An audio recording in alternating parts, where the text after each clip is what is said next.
السلام عليكم ورحمة الله وبركاته.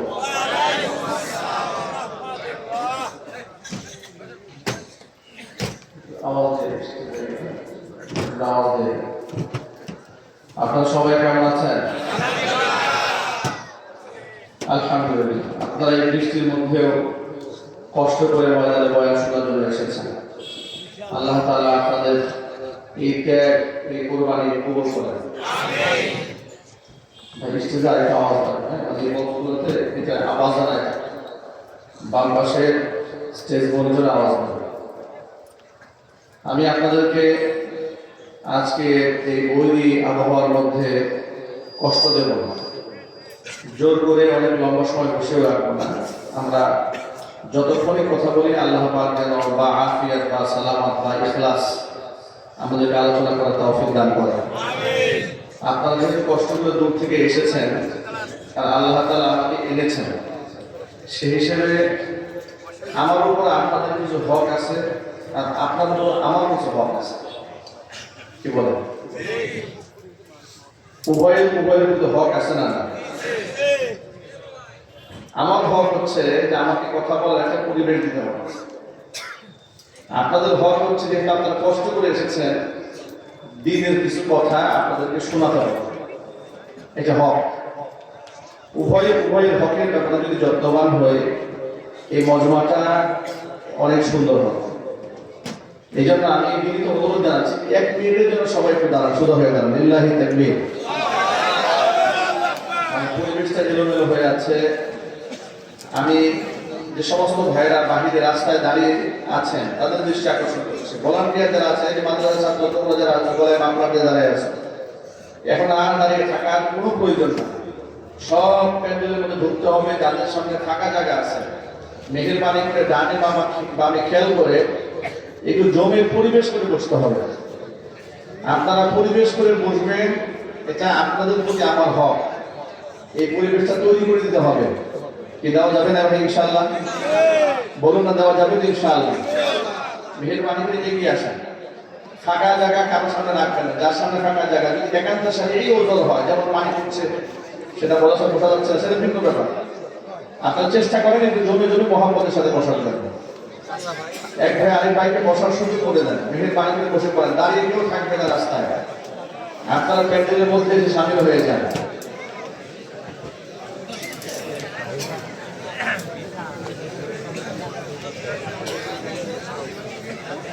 আমাদের দেশে শত শত বছরের ঐতিহ্য, এইভাবে খোলা মাঠে ওয়াজ হয়। এটা আমাদের সংস্কৃতি। আমাদের দেশের সাংস্কৃতিক মন্দির বা বানানো তাদেরকে হয় যারা গান বাজনা, নাটক, সিনেমা, থিয়েটার এই সম্পর্কে অবগত। কিন্তু সাংস্কৃতিক অংশ শুধুমাত্র নাচ, গান, সিনেমা এগুলোই নয়। প্রত্যেকটা জাতিগোষ্ঠীর সংস্কৃতি তৈরি হয় তার ধর্মীয় বিশ্বাসের উপর ভিত্তি করে। সেই হিসেবে এই যে আমাদের গ্রামে গঞ্জে, শহরে, নগরে, বন্দরে যে প্রোগ্রামগুলো হচ্ছে, সব হচ্ছে আমাদের মুসলিম সংস্কৃতি। ঠিক কিনা বলেন? এগুলো ইতিহাস, ঐতিহ্য, অবদান, এগুলো একসময় আমরা দুনিয়া থেকে হারিয়ে গেলেও ইতিহাসগুলো হারাবে না, এই অবদানগুলো হারাবে না। কিন্তু এই ইতিহাসকে নষ্ট করার জন্য, এই সংস্কৃতিকে ধ্বংস করার জন্য বিগত জীবনে স্বৈরাচারীরা কম চেষ্টা করে না, কোনো চেষ্টা করেছে। ওয়াজ মাহফিল বন্ধ করার জন্য পায় তারা কোনো শেষ ছিল না। কথা বলে না কেন? ওরা কি পেরেছে? চিৎকার দিয়ে বলতে হবে, পেরেছে? পারবে ওরা কিয়ামত পর্যন্ত। বলেন ইনশাআল্লাহ। কত আইন এই ওয়াজ মাহফিল নিয়ে হয়েছে, আপনারা তো অনেকেই জানেন না। শুধু কিছু সিচুয়েশন দেখেছেন যে অমুক জায়গায় বাধা, অমুক জায়গায় বাধা, কিন্তু কোন লেভেলের বাধা এটা আপনারা অনেকে জানেন। ডিসি অফিস থেকে আমাদের সামনে শর্ত দেওয়া হতো 14টা। কথা বলুন, 14টি লিখিত শর্ত। চট্টগ্রামে শহরে মাহফিল করতে গেলাম, কমিটি আমার সামনে ল্যামিনেটিং করে বাধা করে রাখছে 14টা শর্ত। আমাকে বলছে যে হুজুর বয়ান করার আগে একটু শর্তগুলো করে দেবে। আমি পড়েই দেখি বিসমিল্লাহির রহমানির রহিম। 1 নম্বর শর্ত, ছলে বলে কলে কৌশলে ইশারা ইঙ্গিতেও কোনোভাবে সরকারের বিরুদ্ধে কথা বলা যাবে। এটা কয় নম্বর শর্ত? মানে আকার ইঙ্গিতেও বলা যাবে না। দেখেছেন? এর মানে হচ্ছে বিষয়টা এরকম, মানে আমরা হচ্ছে ওদেরকে না গোলাম, ওরা মুরিদ হিসেবে আমাদের যা হুকুম করবে সেটা আমাদেরকে পালন করে চলতে হবে। এরকম মুরিদগিরি করার কারণে আল্লাহ তাআলা এমন যুদ্ধবিদ্যা করেছে যে ফেরাউন আর নমরুদের জীবনের এমন অবনতি হয় না যে অবনতি হয়েছে। মুরিদগিরি করতে এসেছিল। এখন দেখি ভারতের দাদা বাবুরা আমাদের উপর মুরিদগিরি করার খুব ভাব দিচ্ছে। আমাদের দেশের চট্টগ্রাম, আমাদের দেশের খুলনা অঞ্চল নেওয়ার জন্য দেখি কিছু মলম বিক্রেতা কলকাতা টেলিভিশনে ব্যাঙের মতো লাভ দিয়ে করে এদিকে যায়, একবার এদিকে আসে। রাস্তার ফুটপাতের হকার যদি টেলিভিশনের সাংবাদিক হয় তাহলে এর থেকে ভালো কিছু হওয়ার কথা না। কথা জোরে বলতে হবে, ঠিক আছে? এই হকারদেরকে বসিয়ে দিয়েছে, বলতেছে যে এই যে দেখেন চট্টগ্রাম বন্দর কলকাতার জন্য কত ইম্পর্টেন্ট ইন্ডিয়ার জন্য, এটা আমাদের হয়ে গেলে তাহলে কত সহজে আমরা সমস্ত মালামালগুলো বহন করতে পারি। আসো না একটু চট্টগ্রাম নেওয়ার জন্য, আসো, আমরা দেওয়ার জন্য তো প্রস্তুত। কথা বলে থাকেন, আমরা তো দিতে চাই, আসো তো। এদেশের মানুষ তো বসে আছে তোমাদেরকে বরণ করার জন্য। একটা আল্লাহু আকবার স্লোগান ওদের কোটি জয় শ্রীরামকে 1 সেকেন্ডের মধ্যে ধ্বংস করে দিতে পারে।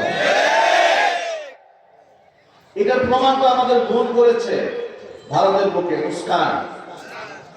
ওই যে কয়েকটা হায়না, হিংস্র হায়না, নরেন্দ্র মোদীর পোষা কুকুরগুলো জয় শ্রীরাম স্লোগান দিচ্ছিল। মেয়েটি একাকি, একটা মেয়ে মানুষ, সকলের রক্ত চক্ষুকে বৃদ্ধাঙ্গুলি দেখিয়ে দাঁড়াই থাকবে আল্লাহু আকবার স্লোগান দিয়েছে। একাই স্লোগান দিয়ে পুরো ভারতের হিন্দুদের পায়ের নিচের মাটি সরিয়ে দিয়েছে। ওরা আমাদেরকে ধর্মীয় স্বাধীনতা শেখাতে চায়, ওরা আমাদেরকে অসাম্প্রদায়িক চেতনা শেখাতে চায়। কল্পনা করা যায় যারা মসজিদ ভেঙে মন্দির বানায় ওরা আমাদেরকে সবক শেখায়। যারা পায়খানা করে পানি নেয় না, টয়লেটে এখনো ভালো করে পায়খানা করতে জানে না, ওদের প্রায় 30% জনগণ রাস্তায় পায়খানা করে। ওটাকে জুড়ে বলেছি, ওরা আমাদেরকে সভ্যতা শেখাতে চায়। এর থেকে আসলে আর কি হতে পারে? ওরা আমাদের উপর দাদাগিরি করতে চায়। আরে বাবা, আমাদের মুসলিমদের ইতিহাস তো নেতৃত্বের ইতিহাস। মুসলিমদের ইতিহাস তো নেতৃত্বের ইতিহাস। তারা বিজয়ী ইতিহাস হচ্ছে ইসলামের ইতিহাস, ইসলামের পরাজয়ের ইতিহাস নাই। আল্লাহু আকবার বলে। সুতরাং এই মাহফিল নিয়ে কথা বলতে গিয়ে অনেকগুলো কথা বলতে হয়েছে। অপ্রাসঙ্গিক, এখনো বয়ান শুরু হয় নাই। এটা ভূমিকা শুরু কিছু কথা বলেছি আপনাদের জেহেন তৈরি করার জন্য, যে এই সমস্ত মাহফিলগুলোকে আপনারা অবমূল্যায়ন করবেন না, কখনো এগুলোকে মূল্যায়ন করবেন, এগুলাকে ধরে রাখবেন। এটা মোটেই চিন্তা করবেন না ওয়াজ শুনে ফায়দা কি হবে, ওয়াজ শুনে যে কত ফায়দা হয় এটা দেশ স্বাধীন হওয়ার পর করতে পার নাই। আমাদের একটা স্বপ্ন ছিল এই দেশে কোনদিন খেলাফত কায়েম হলে একটা মূর্তি রাখবো রাস্তাঘাটে, কারো বাবার মূর্তি কারো দাদার মূর্তি একটাও থাকবে না, সব ভেঙে ফেলে দেওয়া হবে। কথা বলতে হবে, ঠিক কিনা বলেন? আমাদের সন্তানরা সুযোগটাই দিল না আমাদেরকে। দেশ স্বাধীন হওয়ার মাত্র 24 ঘন্টাও যায় নাই, ইহান ছেলে পেলে প্যান্ট পরা, শার্ট পরা, মুখে দাড়ি নাই, মাথার টুপি নাই, ইমানি জজবা কথা, 4 তলা 5 তলা বিল্ডিং এর সমান মূর্তি বেয়ে উপর উঠে গেছে, মাথার মধ্যে বসে পেশাব করে দিয়েছে, গলার মধ্যে রশি লাগিয়ে টেনে টেনে নামিয়েছে। এখন আপনারা বলেন ওয়াজে ফায়দা হয়েছে কি? এই যুবক কেমনে বুঝলো এগুলো রাখা যাবে না? ওদের কাছে জিবরাইল আসে নাই, ওদের কাছে তো ফেরেশতা আসে নাই। এই বাণী পৌঁছাবো কারা? এই বাণী আলেমরা পৌঁছেছে। আলেমরা জেল, জরিমানা, হুমকি ধামকি সব কিছু সহ্য করেছে, কিন্তু কোরআনের প্রচার তারা বন্ধ করে না। বিনিময়ে জাতিকে সচেতন করতে সক্ষম হয়েছে। এর প্রতিফলন হচ্ছে 5 আগস্টে দেশ স্বাধীন হওয়ার সাথে সাথে আমাদের সন্তানেরা, আমাদের ভাইয়েরা, আমাদের বক্তব্য শুনে যারা সবক নিয়েছে তারা রাস্তাঘাটে সমস্ত মূর্তি 4 ঘন্টার মধ্যে ভেঙে টুকরা টুকরা করে দিয়েছে। সুতরাং এই মাহফিলগুলো দিয়ে কি হয় এটা তার একটা প্রমাণ আপনাদের সামনে উপস্থাপন করেছি। এরকম বলতে গেলে সারা রাত বলা যাবে, কিন্তু আমাদের বাইরে ওটা আমি নতুন করে সবক শোনাতে চাই না আপনাদেরকে। আমি বয়ানের শুরুতে যে সমস্ত ভাইরা দাঁড়িয়ে আছেন তাদের জেহেন সাজির জন্য বলেছি প্রোগ্রামগুলোকে মূল্যায়ন করবেন। এই প্রোগ্রামগুলোকে টিকে রাখতে আমাদের অনেক কষ্ট করতে হয়েছে, সংগ্রাম করতে হয়েছে।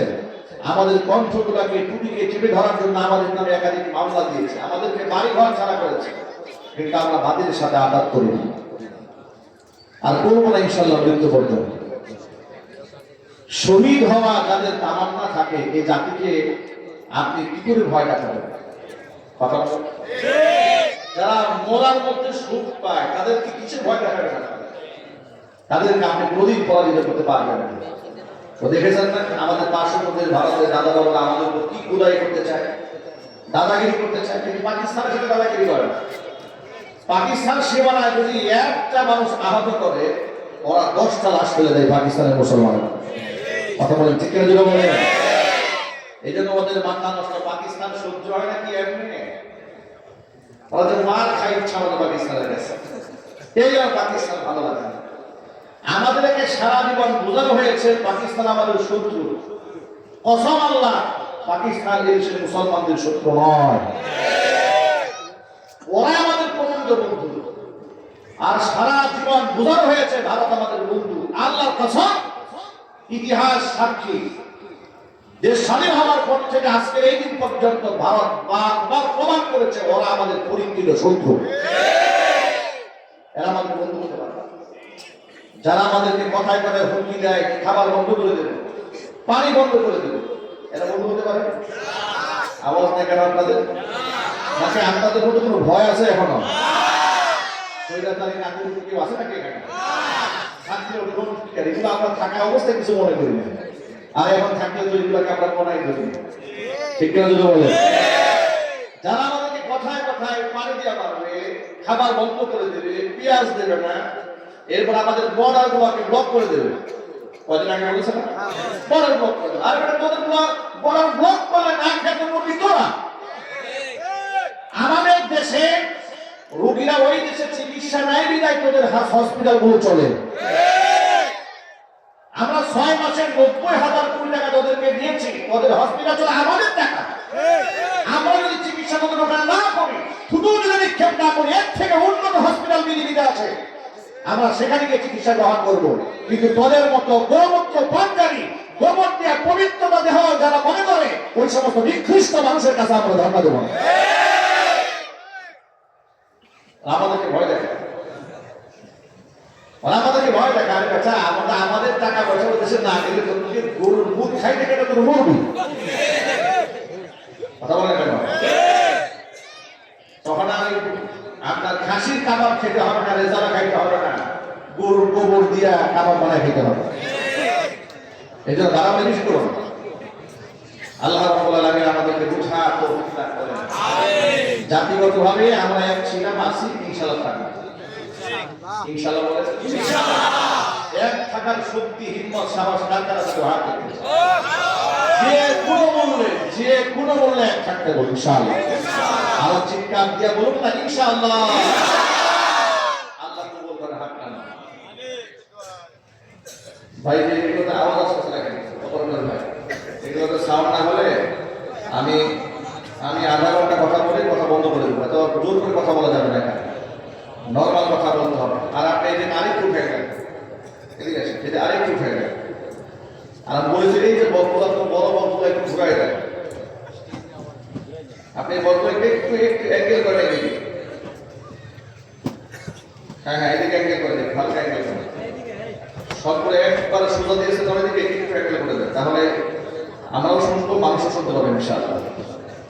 ঠিক আছে, ঠিক আছে, না চলবে। আপনি শুধু কোথায় একটু অ্যাঙ্গেল করে দেন। হ্যাঁ, এই পাশের কাজ করেন, এটাও করেন, এগুলো তো আওয়াজ না।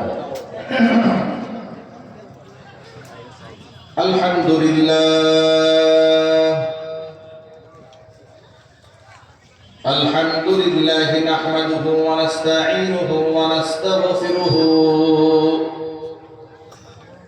ওয়া নু'মিনু বিহি ওয়া নাতাওয়াক্কালু আলাইহি ওয়া নাউযু বিল্লাহ ونعوذ بالله من شرور أنفسنا ومن سيئات أعمالنا من يهده الله فلا مضل له ومن يضلله فلا هادي له ونشهد أن لا إله إلا الله وحده لا شريك له ونشهد أن سيدنا ونبينا وحبيبنا وشفيعنا ومولانا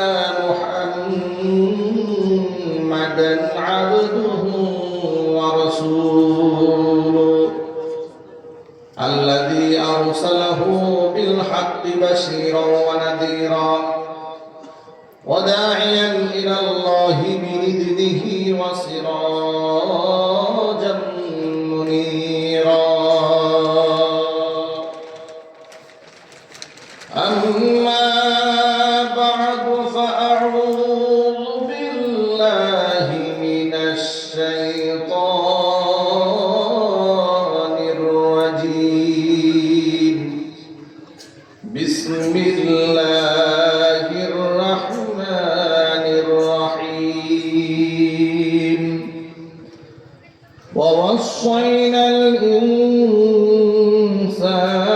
بوالديه حسنا وإن جاهداك لتشرك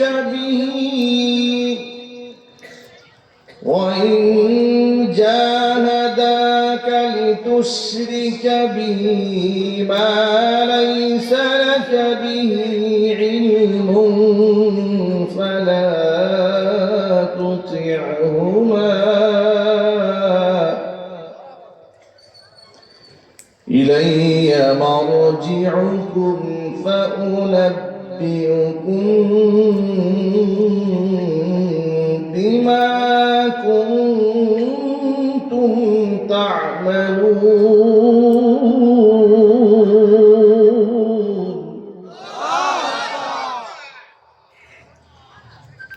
إلي مرجعكم فأنبئكم بما كنتم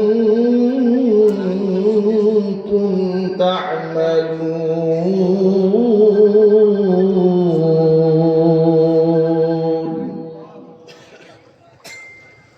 وقال النبي صلى الله عليه وسلم رضا الله في رضا الوالدين وسخط الله في سخط الوالدين. وقال تعالى في شان حبيبه ومحبوبه آمرا ومخبرا إن الله وملائكته يصلون على النبي يا أيها الذين آمنوا صلوا عليه وسلموا تسليما. اللهم صل على محمد وعلى آل محمد كما صليت على إبراهيم وعلى آل إبراهيم إنك حميد مجيد. اللهم بارك على محمد وعلى آل محمد كما باركت على إبراهيم وعلى آل إبراهيم إنك حميد مجيد. محبت প্রাণ খুলে সকলে মিলে কিছুক্ষণ জিকির করুন লা ইলাহা ইল্লাল্লাহ লা ইলাহা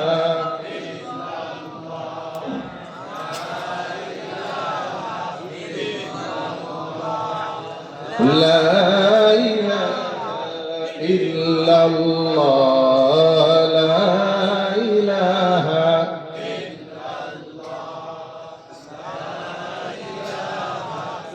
إلا الله لا إله إلا الله لا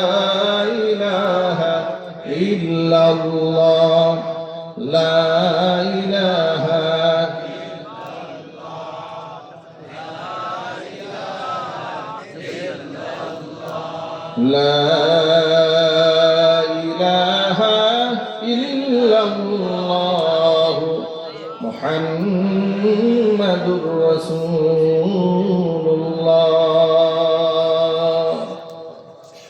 সাল্লাল্লাহু আলাইহি ওয়াসাল্লাম। ঐতিহ্যবাহী খুলনা জেলার অন্তর্গত জামিয়া ইসলামিয়া আরাবিয়া মদিনাতুল উলুম রায়ের মুকাল মাদ্রাসা ও এতিমখানা কর্তৃক 2 দিন ব্যাপী বার্ষিক ওয়াজ মাহফিলের আজকের এই প্রথম দিবসের শেষ অধিবেশনের সম্মানিত সভাপতি স্যার, আমন্ত্রিত হাজরাত, উলামায়ে কেরাম, মুরব্বিয়ানে ইজম, অত্র এলাকা এবং পার্শ্ববর্তী এলাকার বিভিন্ন প্রান্ত থেকে ছুটে আসা দিনদরদি, ইমানদার, পরহেজগার, মুত্তাকি মুসলিম ভাইরা, পর্দার অন্তরালে অবস্থানরত আমাদের সকলের শ্রদ্ধাভাজন পর্দানিশীন মা এবং বোনেরা, মহান আল্লাহ রাব্বুল আলামিনের দরবারে আলিশানে লাখ কোটি শুকরিয়া আদায় করছি যে মহান মালিক আমাদেরকে জগদ্দল পাথরের মতো গোটা জাতিকে চেপে ধরা, অক্টোপাসের মতো ঘিরে ধরা, লেটেস্ট ফেরাউন, লেটেস্ট নমরুদ, বর্তমান শতাব্দীর শ্রেষ্ঠতম দাজ্জালের ফিতনা থেকে, নির্যাতনের কবল থেকে 5ই আগস্টের গণ অভ্যুত্থানে দেশ দ্বিতীয়বারের মতো স্বাধীনতা অর্জনের মাধ্যমে তাদের নির্যাতনের কবল থেকে আল্লাহ তাআলা আমাদেরকে মুক্তি দান করে স্বাধীন মনে কোরআন সুন্নাহ থেকে কথা বলার পরিবেশ তৈরি করে দিয়েছেন। এই জন্য আপনারা খুশি না বেজার? কম না বেশি? উচ্ছ্বসিত কণ্ঠে, খুশি মনে, মন প্রাণ উজাড় করে আল্লাহ পাকের শেখানো ভাষায় শুকরিয়া আদায় করছি। জবান ছেড়ে দিয়ে সকলে একযোগে বলছি আলহামদুলিল্লাহ। রব্বানা লাকাল হামদ হামদান কাসীরা তাইয়িবান মুবারাকান ফীহি। রব্বানা লাকাল হামদু কামা ইয়ানবাগি লিজালালি ওয়াজহিকা ওয়া আযীমি সুলতানিকা। আল্লাহ রাব্বুল আলামিন আজকের ওয়াজ মাহফিলকে কবুল করুন। রায়ের মহল মাদ্রাসা ও এতিমখানাকে আল্লাহ তাআলা কিয়ামত পর্যন্ত কবুল করেন। মাদ্রাসার সমস্ত হাজাত আল্লাহ তাআলা তার গায়বে খাজানা থেকে মিটিয়ে দিন। অক্লান্ত পরিশ্রম করে জান্নাতের বাগান যারা সাজিয়েছেন, দূর দারাজ থেকে শোনার জন্য যারা এসেছেন আজকের মাহফিলের ওসিলা করে, আল্লাহ তাআলা সকলকে পরিপূর্ণ হেদায়েত নসিব করুন। অত্র এলাকার সমস্ত মুরজিগানের কবরে আযাব আল্লাহ তাআলা কিয়ামত পর্যন্ত বন্ধ করে দিন। কাল হাসরের কঠিন ময়দানে এই আয়োজন আল্লাহ তাআলা আমাদের সকলের নাজাতের জারিয়া হিসেবে কবুল করেন। জবান খুলে এক বাক্যে বলুন তো, হেদায়েত দেওয়ার মালিক কে? পৃথিবীর কোন পীরের হাতে হেদায়েতের মালিকানা আছে? কোন আলেমের হাতে? কোন দরবেশের হাতে? পীর, ওলি, আউলিয়া, দরবেশ তো বহু দূরের কথা। আল্লাহ পাকের নির্বাচিত বেগুনা মাসুম আম্বিয়া আলাইহিমুস সালাতুস সালাম তারাও হেদায়েতের মালিক ছিলেন। হেদায়েতের মালিক যদি নবী রাসূলগণ থাকতেন তাহলে নিশ্চয়ই তাদের প্রিয় ভাজন একজন ব্যক্তিও হেদায়েত শূন্য হয়ে দুনিয়া থেকে বিদায় গ্রহণ করতেন। ঠিক কিনা বলেন? ইব্রাহিম আলাইহিস সালাতুস সালাম পারেন নাই তার পিতাকে হেদায়েতের উপর আনতে।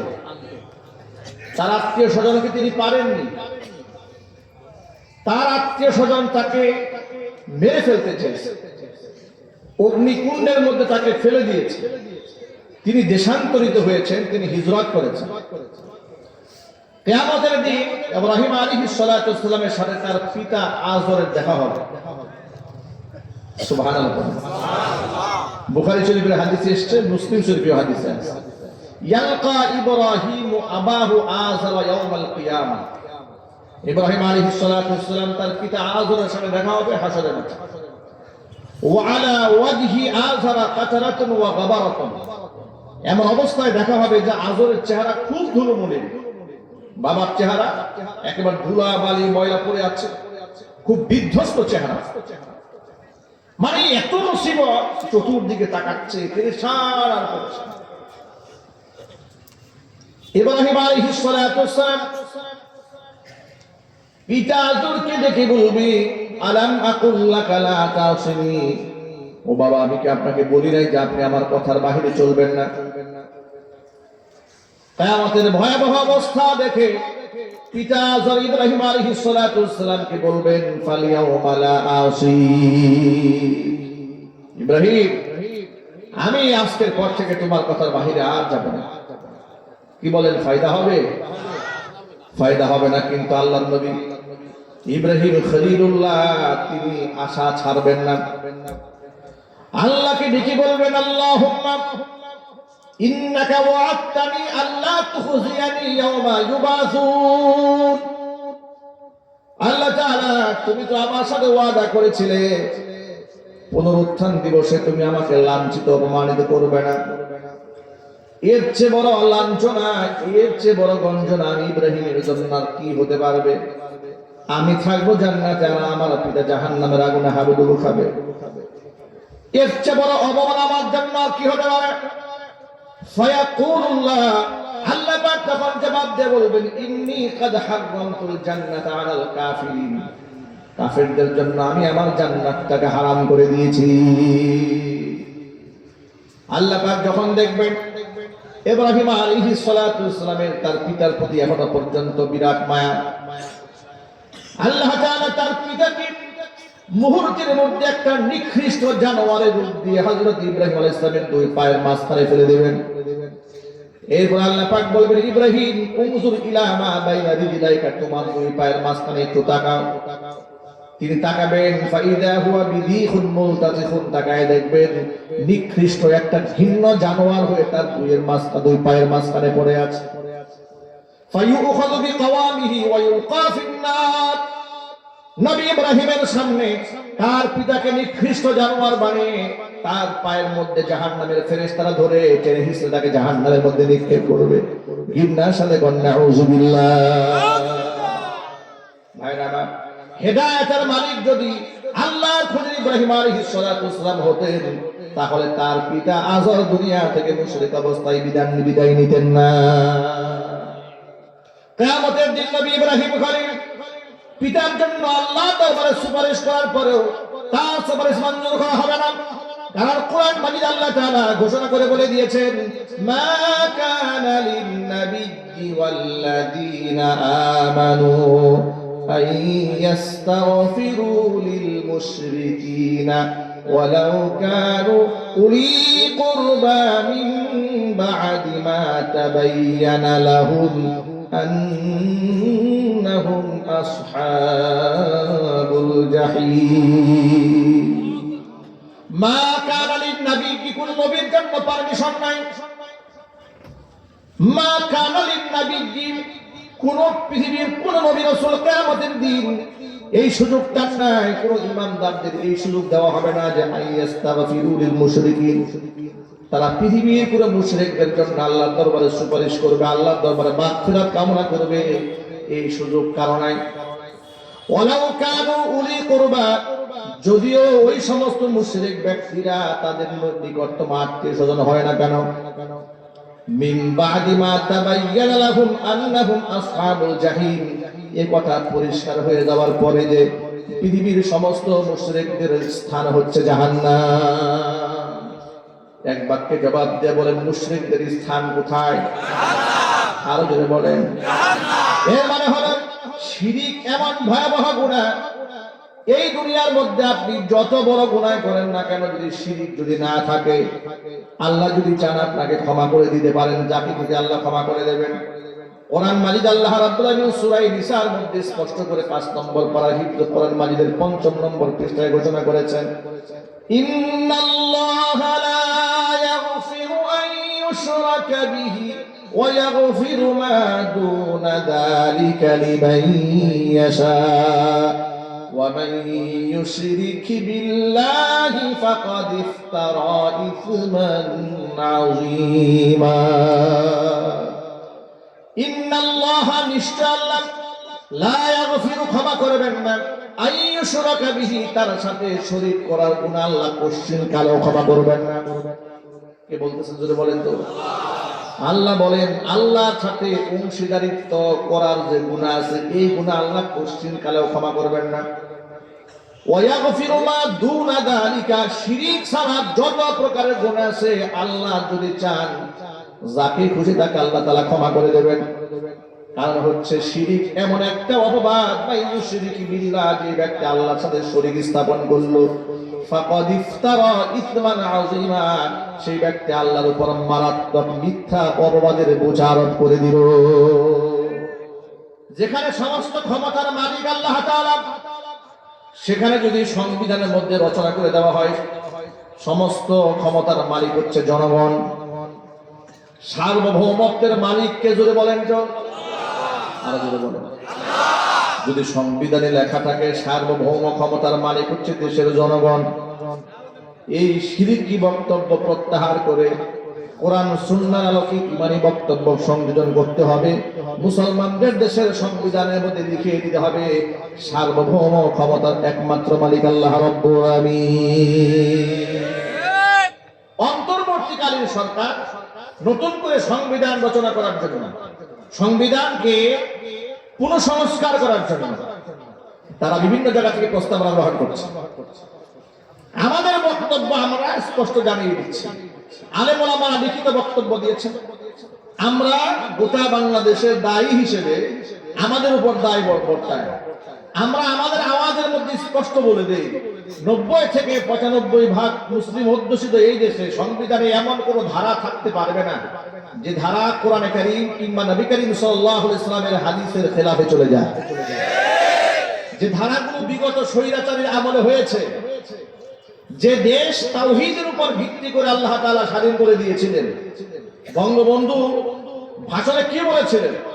বলেছিলেন রক্ত যখন দিয়েছি রক্ত আরো দেব, এদেশকে মুক্ত করে ছাড়বো ইনশাআল্লাহ। এর মানে হচ্ছে দেখেন উনি কতটুকু ভালো মানুষ, এটা নিয়ে আমার বিশ্লেষণের কোনো প্রয়োজন নেই।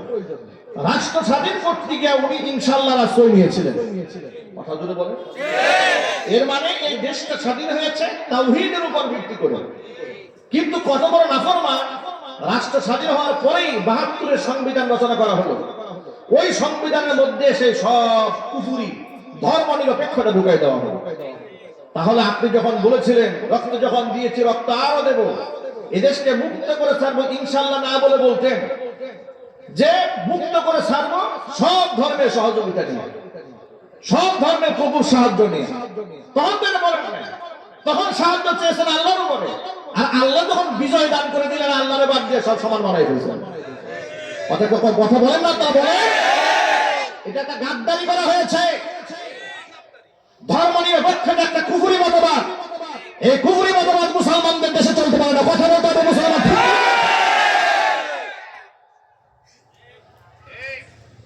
সংবিধান নতুন করে রচনা করা হবে, কোন প্রকার শিরিক তার মধ্যে থাকা যাবে না। বাংলাদেশ জামাত ইসলামীকে নিয়ে আলেম ওলামাদের হাজার মতবাদ আছে, ইখতিলাফ আছে, মুনাজারা আছে, মুনাকাশা আছে, আকীদাগত ত্রুটি বিচ্যুতি আছে বলে ইখতিলাফ আলেমদের মধ্যে আছে, দ্বিমত আছে। কিন্তু জামাতকে বাংলাদেশের রাজনৈতিক ময়দান থেকে সরায় দেওয়ার জন্য, তাদের নিবন্ধন বাতিল করার জন্য যে হাতিয়ার গ্রহণ করেছিল স্বৈরাচারীরা, আপনারা অনেকে জানেন না, তারা বলেছিল ওদের সংবিধান হচ্ছে রাষ্ট্রদ্রোহিতা, সংবিধানের সাথে মিলে না। কেন? জামাতের সংবিধানের মধ্যে লেখা আছে সমস্ত সার্বভৌমত্বর মালিক একমাত্র আল্লাহ রাব্বুল আলামিন। এই কথা লেখার কারণে ওদের সংবিধান বাতিল করা হয়েছিল। এই ইতিহাসটা আপনারা অনেকে জানেন না। কথা বলতে হবে তো। আমার প্রশ্ন হচ্ছে এই সংবিধান তো জামাতের না, সার্বভৌমত্ব ক্ষমতার মালিক এই সংবিধান জামাতের হবে কেন? এই সংবিধান তো সকল মুসলমানের। যে মুসলমানের কোনো বিশ্বাস করবে না আল্লাহর কসম সে হাজী হতে পারে কিন্তু মুসলমান হতে পারে না। যুবক ভাইরা আমার, এজন্য বলি শিরিক এক ভয়াবহ ধারণা। কোন মুসলমান যদি আকীদার বিশ্বাসের মধ্যে গিয়া শিরিক করে ফেলে কিংবা ইবাদতে শিরিক করে, আল্লাহ পাক তাকে কোশ্চেন কালেও ক্ষমা করবে না। কোন নবী রাসূল তার জন্য সুপারিশ করে কোনো উপকার আনতে পারবে না। এই জন্য আপনারা এক বাক্যে জবাব দিয়ে বলেন সার্বভৌম ক্ষমতার মালিককে, আমার জানের মালিককে, আমার মালের মালিককে, আমার রিজকে বরকত দেওয়ার মালিককে, আমার ব্যবসায় বরকত দেওয়ার মালিককে, আমাকে ছেলে দেওয়ার মালিককে, মেয়ে দেওয়ার মালিককে, আমাকে সন্তান দেওয়ার মালিককে। সন্তান উঠায় নেওয়ার ক্ষমতা কার হাতে? ক্ষমতা দেওয়ার মালিককে, ক্ষমতা ছিনায় নেওয়ার মালিককে। এই কথাগুলো শুধু মুখে বললে হবে না, এমন ভাবে অন্তরের মধ্যে গাঁথতে হবে। আমাকে যদি জবাই করা হয়, এই আকীদা বিশ্বাস থেকে সরানো যাবে না। কালিমার বিশ্বাসটা এমনই হওয়া উচিত। কোন মুসলমান মৌলবাদী না হয়ে পারে না। ইসলামের আদর্শকে যদি আপনি মজবুত ভাবে ধারণ করেন, তাহলে আমাদেরকে বলা হয় কট্টরপন্থী, ঠিক না?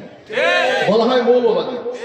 আচ্ছা, আপনি বলেন তো, নবী করিম সাল্লাল্লাহু আলাইহি ওয়াসাল্লাম যে বিধিনিষেধ দিয়েছেন, আল্লাহ পাক যে আহকামাত দিয়েছেন, এটা মজবুত ভাবে আঁকড়ায় ধরার দরকার আছে না? আপনি মজবুত ভাবে আঁকড়ায় ধরলে আপনাকে বলবেন মৌলবাদ, আপনি হবেন কট্টরপন্থী।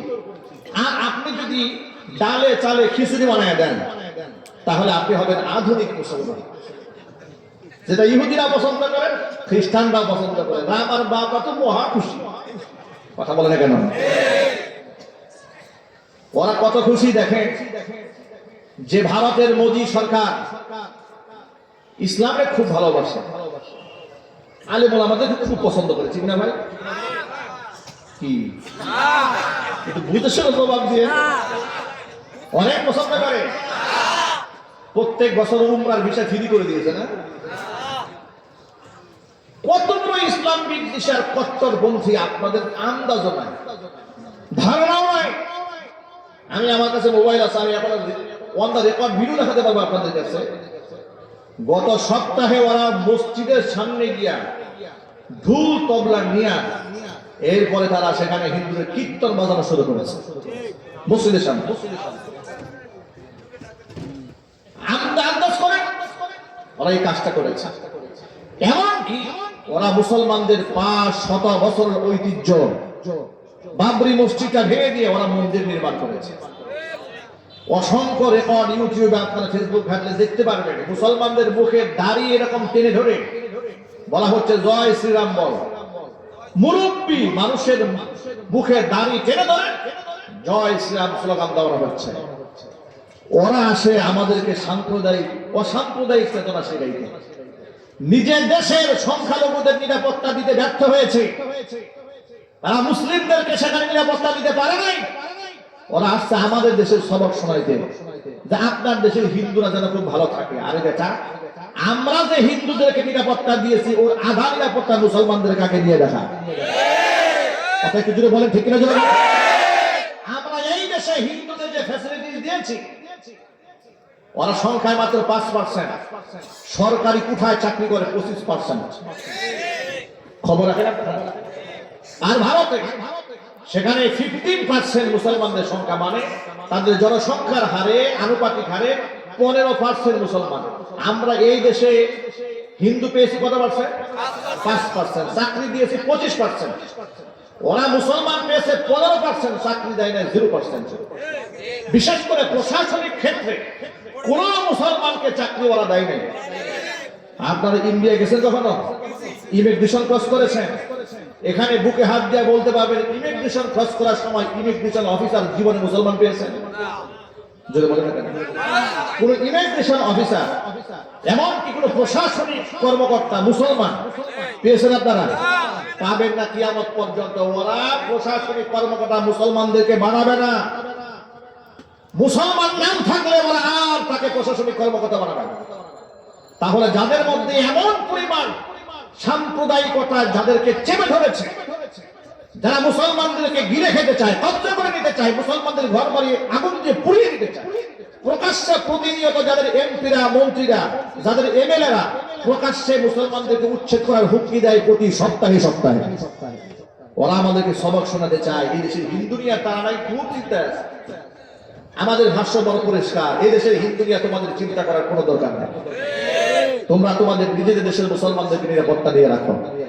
আর এটাও যদি তোমাদের বরদাস্ত না হয়, তাহলে মুসলমানদেরকে বের করে এখানে পাঠাই দাও, আর তোমাদের হিন্দু সব নিয়ে যাও। কথা বল, কথা বল। আমাদের মুসলমান ভাইদেরকে ফিরাই দাও। এমন শুধু ভাইদেরকে না, আমাদের জায়গা জমি সহ ফেরত দিতে হবে। এই কলকাতা আমাদের, এই মুর্শিদাবাদ আমাদের, ত্রিপুরা আমাদের, মেঘালয় আমাদের, এগুলো সহ আমরা ফেরত চাই। ওই যে গান্ডু মার্কে একটা সাংবাদিক আছে না, কলকাতায় লাভ দিয়ে ব্যাংকের মতো এবার এইদিকে যায়, এইদিকে যায়, একেবারে জরুরি নিউজ, এই যে দেখেন হট নিউজ, ব্রেকিং নিউজ। পরে বলি ব্রেকিং নিউজ শুনে যান, কিছুদিনের মধ্যে আমরা মেঘালয় দখল করবো। ব্রেকিং নিউজ শুনে যান, কিছুদিনের মধ্যে আমরা কাশ্মীর দখল করে নেব, মুসলমানদের কাছে। ওরা আমাদেরকে হুমকি দেয়, বেটা নিজের পায়ে তোলা মাটি নাই, পায়খানা করে রাস্তা কাছে, কথা বলে কেন? পুরো পেশাব পান করো, তোরা পান করিস মুখ, আমরা পান করি দুধ। কেন ওরা মুখ পান কেন করে? শোনে, এটা আঘাত নেই না, মানে ওরা আল্লাহর সাথে শিরিক করে, স্রষ্টার সাথে নাফরমানি করে, আর স্রষ্টা ওদেরকে দুধ খাওয়াবে, তা তো হতে পারে। কথা বলেন, মুসলমানরা আল্লাহকে বিশ্বাস করে, আল্লাহ পাকের কি নিজাম, সুবহানাল্লাহ কোন চিল্লায় বলেন সুবহানাল্লাহ। আল্লাহ পাকের কেমন যেন নিজাম হয়ে গেল। ও মুসলমানেরা, তোরা ইবাদত করিস, আমি আল্লাহ তোদের খাওয়াবো গরুর দুধ, ওরা ইবাদত করে মূর্তির, ওদের খাওয়াবো গরুর মুত। কথা বলে কি করে বলে?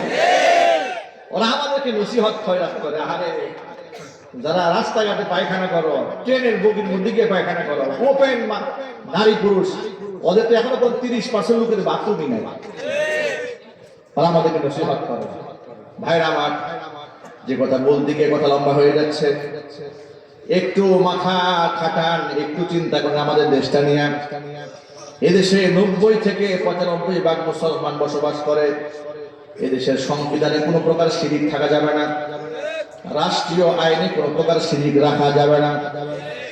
এদেশের নীতি নির্ধারক যারা আছেন, ক্ষমতায় যারা আছেন, কিংবা ভবিষ্যতে যারা যাবেন, তারা ইসলামকে সম্মান দিয়ে, কোরআনে কারীমকে সম্মান দিয়েই ক্ষমতায় যেতে হবে, ক্ষমতায় থাকতে হবে।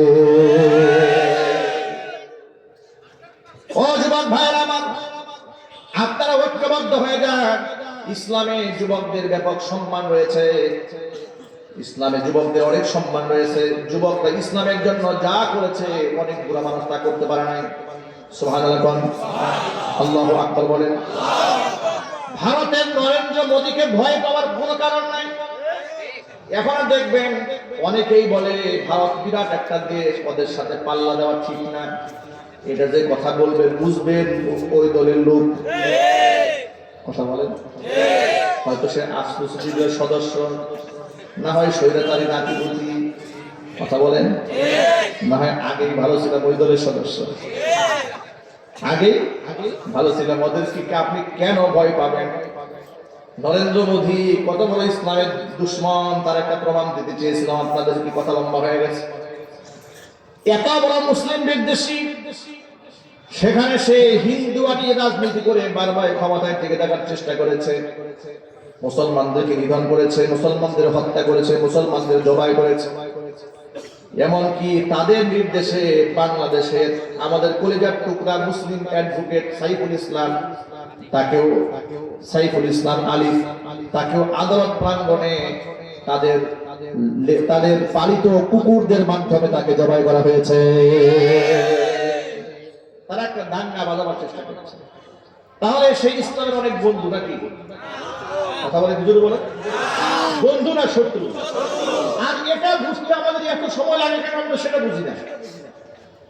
ওরা যে মুশরিকরা যে আমাদের শত্রু, এটা বুঝতে আমাদের এত সময় লাগার তো কথা নয়। যদি আমি কোরআন পড়ি, আমার বন্ধুকে, শত্রুকে, আমার আপনকে, আমার পরকে, সেটা কোরআনে লেখা আছে না? লেখা নাই?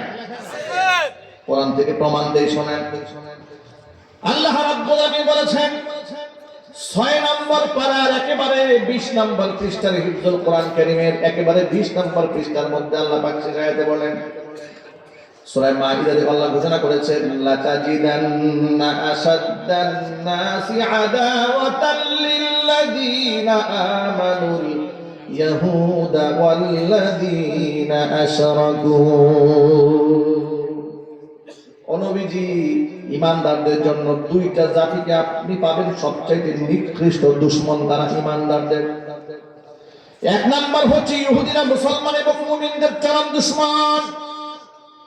দুই নাম্বার হচ্ছে মুশরিক যারা তারা মুসলমানদের ইমানদারদের চরম দুশমন ঘোষণা দিয়েছেন কে?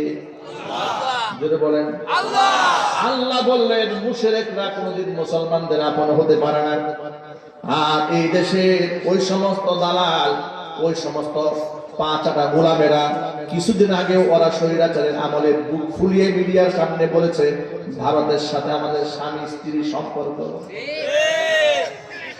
স্বামী কি আর স্ত্রী কে?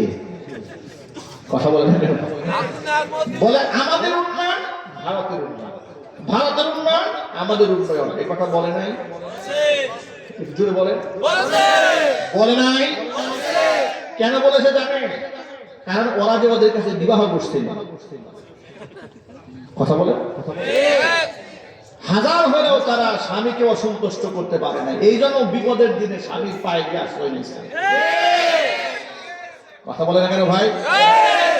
সারা জীবন আমাদেরকে বলেছে পাকিস্তানের গোলাম নাকি আমরা, আমরা নাকি স্বাধীনতার দুশমন, পাকিস্তানের ধূসর, পাকিস্তানের পেটাত্তা। আচ্ছা আপনারা বলেন এই দেশে আলেম উলামা জেল খেটেছে, জরিমানা দিয়েছে, ফাঁসির মঞ্চে পর্যন্ত উঠেছে, কোন একজন আলেম পাকিস্তান আশ্রয় নিয়েছে? তাহলে কি বোঝা গেল? আলেমরা পাকিস্তানের দালাল। আরো বলুন। কিন্তু যারা আমাদেরকে পাকিস্তানের দালাল বলেছে ওরা যে মোদির গোলাম, এর তো প্রমাণিত।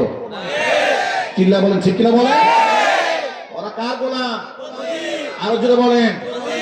আমরা কার গোলাম? আমরা আল্লাহর গোলাম, ওরা মোদির গোলাম। কসম আল্লাহর, আল্লাহর গোলামের কাছে মোদির গোলামেরা পরাজিত হয়েছে। আর মোদির গোলামদেরকে বাংলার মাটিতে আর আসতে দেওয়া হবে না। রাজিয়া সরকারকে দূর করতে চায়।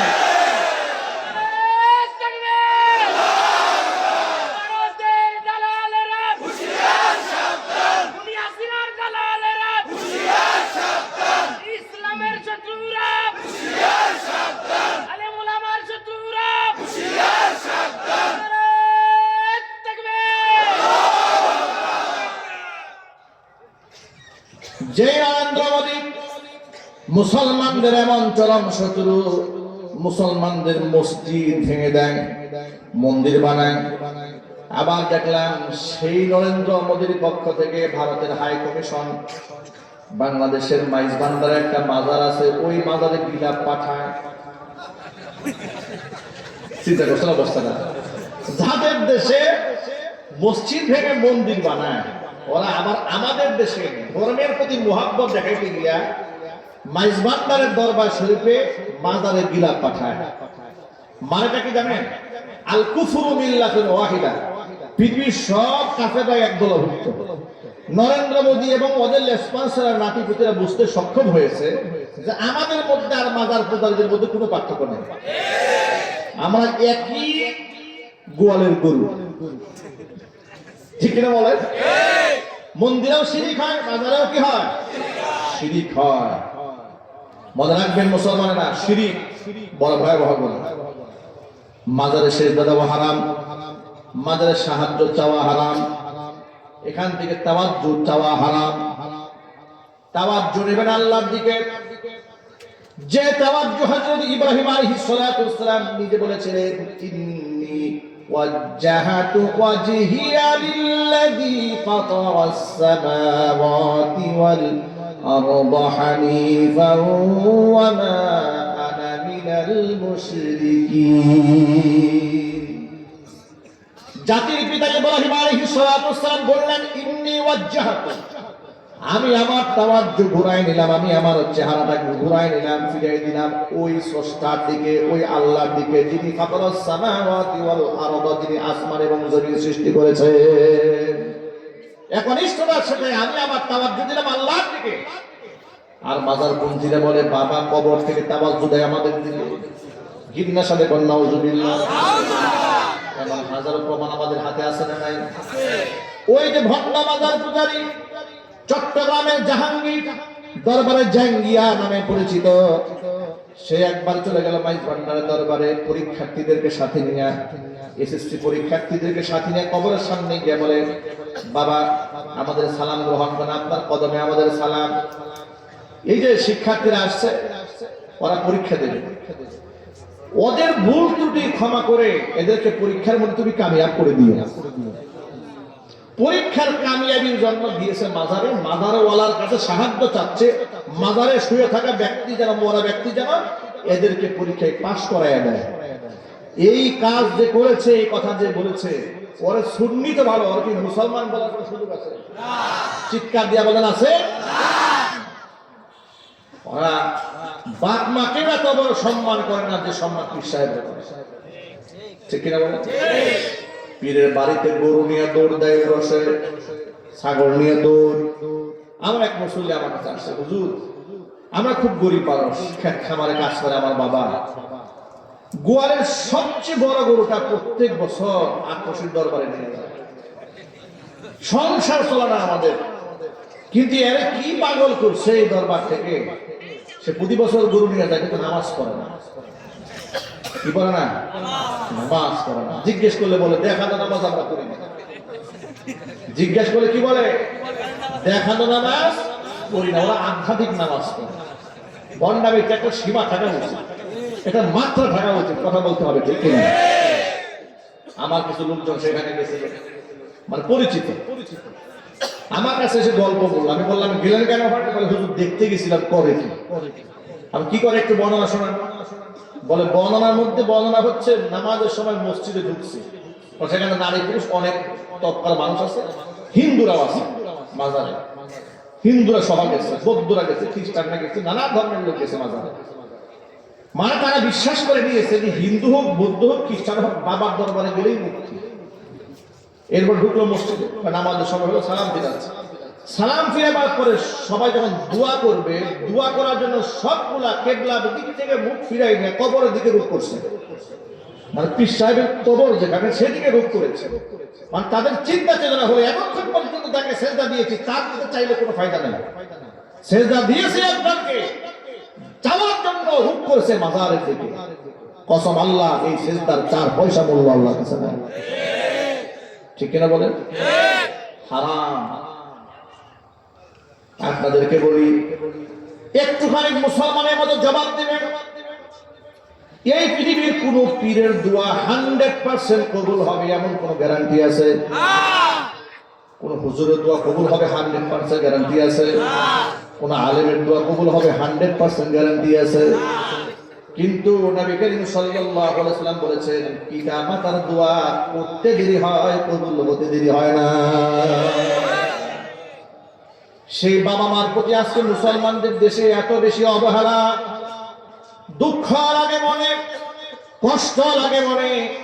মা বাবার প্রতি মানুষ এহেন আচরণ কিভাবে করে, এমন নিকৃষ্ট ভিন্ন আচরণ কি করে করে। গতকালকেও রিপোর্টে দেখলাম, সন্তানেরা বৃদ্ধ বাবাকে প্যারালাইজড হয়ে গেছে, রাস্তায় ফেলে পালাই গেছে।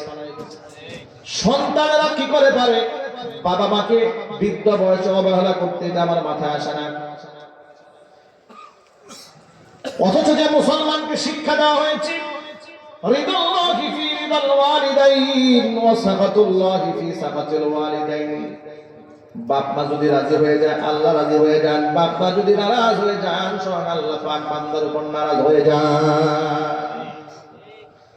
সূরা আনকাবুতের ছোট্ট একটা আয়াত কারিমা আপনাদের সামনে খুতবার মধ্যে তেলাওয়াত করেছি।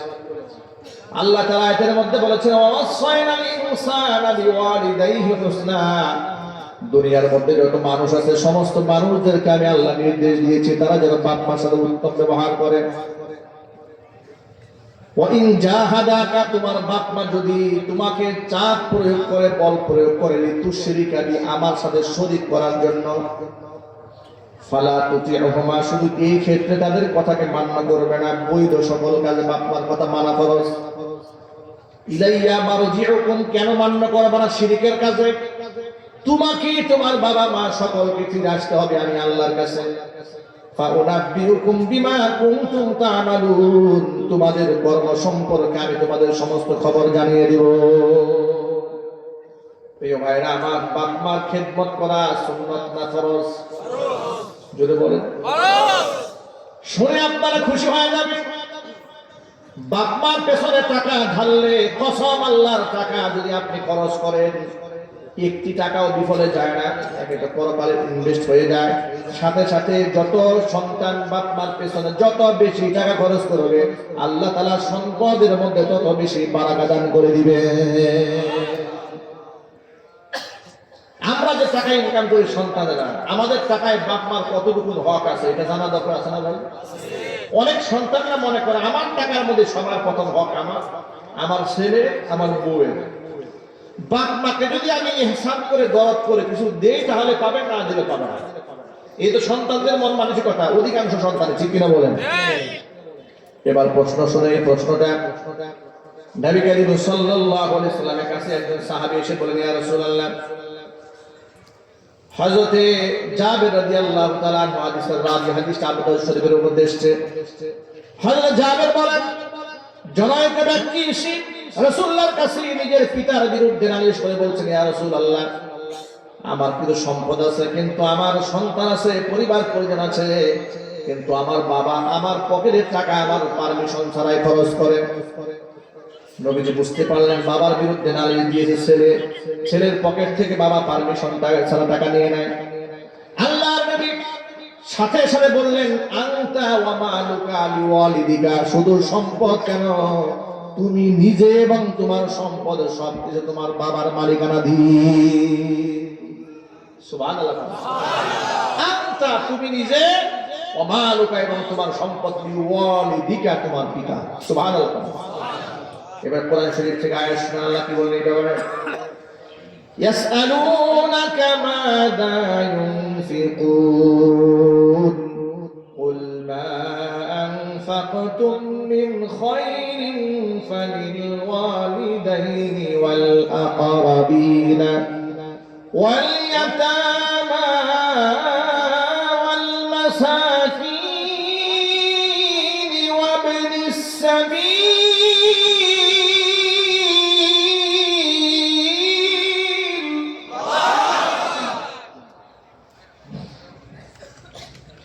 وما تفعلوا من خير فإن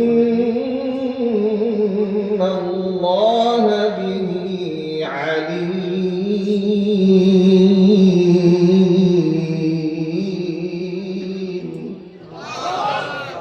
আল্লাহ পাক বলেন, ইয়াসআলুনাকা মাযা ইউনফিকুন, নবীজি ওরা জানতে চায় তারা কি খরচ করবে, আপনি বলে দিন, কুল মা আনফাকতুম মিন খায়রিন, তোমরা উত্তম হালাল যা কিছু খরচ করো না কেন, ফালিল ওয়ালিদাইনি, সবার আগে খরচ করবে বাবা মার পেছনে, ওয়াল ইয়াতামা, এতিমদের পেছনে, ওয়াল আকরাবিন, নিকটাত্মীয়দের পেছনে খরচ করবে। ওয়া মা তাফআলু মিন খায়রিন ফাইন্নাল্লাহা বিহি আলীম, তোমরা হালাল উত্তম যা কিছু খরচ করো না কেন সকল সম্পর্কে আমি আল্লাহ তাআলা অবগত আছি। এই যে আজকে মাদ্রাসার মাহফিলে আমি স্টেজে আসার পরেও দেখেছি আপনারা বস্তায় বস্তায় চাল দান করতেছেন। যারা দান করেছে আল্লাহ তাআলা যাচাই খায়ের দান করে, জোরে বলেন আমিন। যারা দান করেছেন তারা কি ঠকেছেন? কি মনে হয় আপনাদের? ঠকেছেন না, তারা ঠকেনি, তারা অনেক অনেক দিতে গেছেন। নবী করিম সাল্লাল্লাহু আলাইহি ওয়াসাল্লাম বলেছেন, as-সা'i 'আলাল আরমিলাতি ওয়াল মিসকিন, যারা বিধবাকে সাহায্যের জন্য চেষ্টা করে, বিধবা নারী, আর আরমিলা মানে বিধবা যার স্বামী হারিয়ে ফেলেছে, ওয়াল মিসকিন, দরিদ্র অসহায়, তাদেরকে যারা সহযোগিতা করে, তাদের কত মর্যাদা তোমরা কি জানো? যারা দরিদ্র অসহায় মিসকিনকে সাহায্য করে, বিধবাকে যারা সাহায্য করে, আল্লাহর হাবিব বলেন, কাল মুজাহিদি ফি সাবিলিল্লাহ, আল্লাহর পথে জিহাদ করে মুজাহিদ যে সওয়াব পায়, দানকারী ব্যক্তির আমলনামার মধ্যে আল্লাহ তাআলা মুজাহিদের সওয়াব লিখে দেন।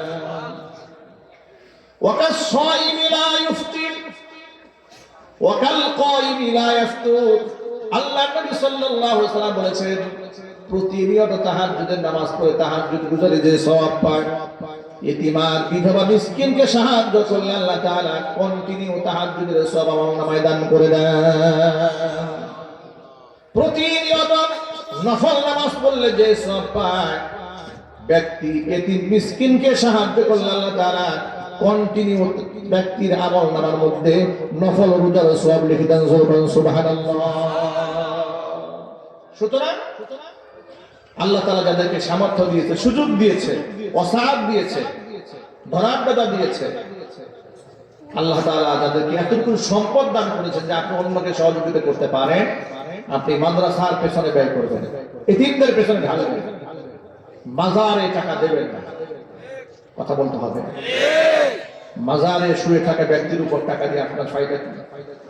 গুলাবশা মাজারে গুলিস্তানের মোড়ে যখন আমরা আসি সব সময় টাকার বস্তা পড়ে আছে উপরে। এর উপর চিন্তা করে না যে টাকার বস্তা মাজারের উপরে ঢাললাম, এই টাকাটা যায় কোথায়, টাকাটা নিচ্ছে কে? কথা বলেন ঠিক কিনা বলেন? আপনারা বলেন টাকা কি মুর্দা মানুষের দরকার না জিন্দা মানুষের? জীবিত মানুষ আপনার কাছে হাত বাড়িয়েছে, টাকা দিলেন না, মরা মানুষ শুয়ে আছে তার উপরে টাকা দিলে কি মনে হয়? কবরে যিনি শুয়ে আছেন টাকার জন্য ফেরেশতা ঘা খাচ্ছেন, এটা হয় মনে হয় নাকি আপনার কাছে? টাকা দিলেন কেন? আমি পার্সোনাল গাড়ি নেওয়ার আগে গাড়ি ভাড়া করে করে বিভিন্ন জেলায় যেতাম প্রোগ্রামে। এক ড্রাইভারকে নিয়ে যাচ্ছি গাজীপুর থেকে প্রোগ্রাম করে ময়মনসিংহের দিকে। রাস্তায় পড়েছে খুশি পাগলার বাজার। হঠাৎ করে গাড়ি ড্রাইভার ব্রেক দিয়ে 50 টাকা গরিব মানুষটাও দান করল। যাচ্ছে, জিজ্ঞেস করলাম কি ব্যাপার? ইমার্জেন্সি ব্রেক দিয়ে খুব আদবের সাথে নেমে গিয়ে দান করে আসলে টাকাটা। হুজুর আমি যার কাছ থেকে ড্রাইভিং শিখেছি উস্তাদে বলে দিছে মাজারের সামনে দিয়ে গাড়ি নিয়ে গেলে কোনোদিন ভুলেও টাকা ছাড়া যায় না। আমার উস্তাদে শিখাই দিচ্ছেন। বললাম কেন? হেতুটা একটু বলেন আমাকে শুনি। বলে উস্তাদ বলেছে রাস্তাঘাটের বিপদ আপদ থেকে যদি বাঁচতে চাও তাহলে মাজারে টাকা দিয়ে যায়, না হয় রাস্তাঘাটে চাক্কা উল্টে যায়। মাজারের সাথে বিয়াদবি হয়েছে, চাক্কা উল্টে যাবে। মানুষের আকীদা কত নষ্ট, চিন্তা করছেন? ওরা মনে মনে চিন্তা করে এই পাগলার এই মাজারে শুয়ে থাকা ব্যক্তি এত খারাপ, জিন্দা থাকা অবস্থায় তো মানুষের পকেটে টাকা মারছে, মরার পরেও টাকা নাই, না হয় চাক্কা উল্টে যায়। এটা কোনো আকীদা হতে পারে? যদি বলেন এটা কোনো আকীদা হতে পারে না, এগুলা কোনো আকীদা হতে পারে? এগুলো বিধ্বংসী আকীদা, এগুলো ধ্বংসাত্মক আকীদা। আল্লাহ যেন আমার ভাইদেরকে এমন জঘন্য আকীদা থেকে হেফাজত করেন। এতিমখানায় টাকা দেন, বিধবা নারীকে সাহায্য করেন, ঋণগ্রস্ত ব্যক্তিকে সাহায্য করেন, রিক্সাওয়ালা, অটোওয়ালা, কুলি, মজুর, ঠেলাওয়ালা এদেরকে কি প্রয়োজনে কিছু ভাড়া বাড়িয়ে দেন। পাড়া প্রতিবেশী এমন আছে লা ইয়াসআলুনান নাসা ইলহাফা, সম্ভ্রান্ত ব্যক্তি কিন্তু পেটে খাবার নাই, কিন্তু মুখে বলতে পারে না লজ্জায়। আছে না নাই? মনে করেন দেখতে ভদ্রলোক মনে হয় খুব পরিপাটি চলে, কিন্তু আসলে পকেটে টাকা নাই, কষ্টে আছে। আল্লাহ রাব্বুল আলামিন বলে দিয়েছেন ওই সমস্ত মানুষের খোঁজ খবর নিয়ে চেহারা দেখে দেখে বুঝে নিবা তার মধ্যে কতটুকু দারিদ্রতা আছে। তার বাড়িতে হাদিয়া পৌঁছায় দেন। ইসলাম কত সুন্দর, সুবহানাল্লাহ বলবেন না ভাই? ইসলামে সব বর্ণনা আছে। যে কথা বলতে চেয়েছিলাম, তাহলে আল্লাহ পাক বলছেন নবীজি ওরা জিজ্ঞেস করে আসআলুনাকা মাযা ইউনফিকুন, কি খরচ করবে? আপনি বলে দিন খরচ করবে সবার আগে বাপ মার পেছনে। এটা কার হুকুম জোরে বলেন? আপনাদেরকে ছোট্ট একটা কাহিনী শোনায়। বাপ মার পেছনে যদি টাকা ঢালেন শুধু পরকালে জাহান্নাম থেকে আল্লাহ বাঁচাবেন তা নয়, দুনিয়ার বিপদ থেকে আল্লাহ বাঁচিয়ে দিবেন। আত-তারগীব ওয়াত তারহীব কিতাবের প্রথম হাদিস, আত-তারগীব ওয়াত তারহীব কিতাবের ইখলাস অধ্যায়ের প্রথম হাদিস। ওমর ফারুক রাদিয়াল্লাহু তাআলা আনহু হাদিসের রাবী তিনি বলেন, বাইনামা নাহনু ইনদা রাসূলিল্লাহি সাল্লাল্লাহু আলাইহি ওয়াসাল্লাম, আমরা নবী করিম সাল্লাল্লাহু আলাইহি ওয়াসাল্লামের সামনে একদিন বসা ছিলাম। এমন সময় নবীজি আমাদেরকে বনী ইসরাইল সম্প্রদায়ের 3 জন ব্যক্তির কাহিনী শোনালেন। নবীজি বললেন, সালাসাতু নাফারিন মিম্মান কানা ক্বাবলাকুম, তোমরা এই পৃথিবীতে আগমন করার পূর্বে বনী ইসরাইল সম্প্রদায়ের 3 জন ব্যক্তি দুনিয়াতে এসেছিল এবং তারা দূর পথে কোথাও সফরে বের হয়েছিল। সফরে চলতে চলতে সারা দিন তারা চলেছে, ক্লান্ত পরিশ্রান্ত হইয়া পাহাড়ের গুহার মধ্যে আশ্রয় গ্রহণ করেছে। রাতের বেলায় প্রচন্ড ঝড় হয়েছে, পাহাড়ের উপর থেকে বড় একটা পাথরের খণ্ড গড়াতে গড়াতে এসে গুহার মুখের মধ্যে এসে আটকে। 3 জন ব্যক্তি পাহাড়ের গুহার মধ্যে আটকায় যাওয়ার পর মনে মনে চিন্তা ভাবনা করলেন, এমন জায়গার মধ্যে আমরা আটকা পড়ে গেছি, যদি আমরা এখানে মরে গলে পচে হাড্ডিসার হয়ে যায়, এই দুনিয়ার কেউ জানবেও না, শুনবেও না। কিন্তু আপনারা বলেন, যেখানে কেউ দেখতে পারে না সেখানে কে দেখতে পান? যেখানে কেউ সাহায্য করতে পারে না সেখানে কে সাহায্য করেন? এই অপারেটর ভাই, আচ্ছা অপারেটর সামনে ভলিউম বাড়াই দেন, কথা বলতে কষ্ট হচ্ছে, আওয়াজ কমে গেছে, ভলিউম দিয়ে রাখেন ব্যাস। তিনজন ব্যক্তি ক্লান্ত পরিশ্রান্ত হইয়া বিপদ মুহূর্তেও তারা এতটুকু বিশ্বাস রাখে আল্লাহর উপরে। তারা মনে মনে তিনজনের সিদ্ধান্ত নিয়ে নিলেন, জীবনের শ্রেষ্ঠ ইবাদতের বিনিময়ে আজকে আমরা আল্লাহর দরবারে সাহায্য প্রার্থনা করব। নিশ্চয়ই আমাদের রব আমাদের দোয়া বিফলে ফেলবেন না। আচ্ছা, আপনাদেরকে দোয়া করার একটা সুন্নাহ পদ্ধতি শিখাই দিই। আপনাদের কষ্ট হচ্ছে নাকি ভাই?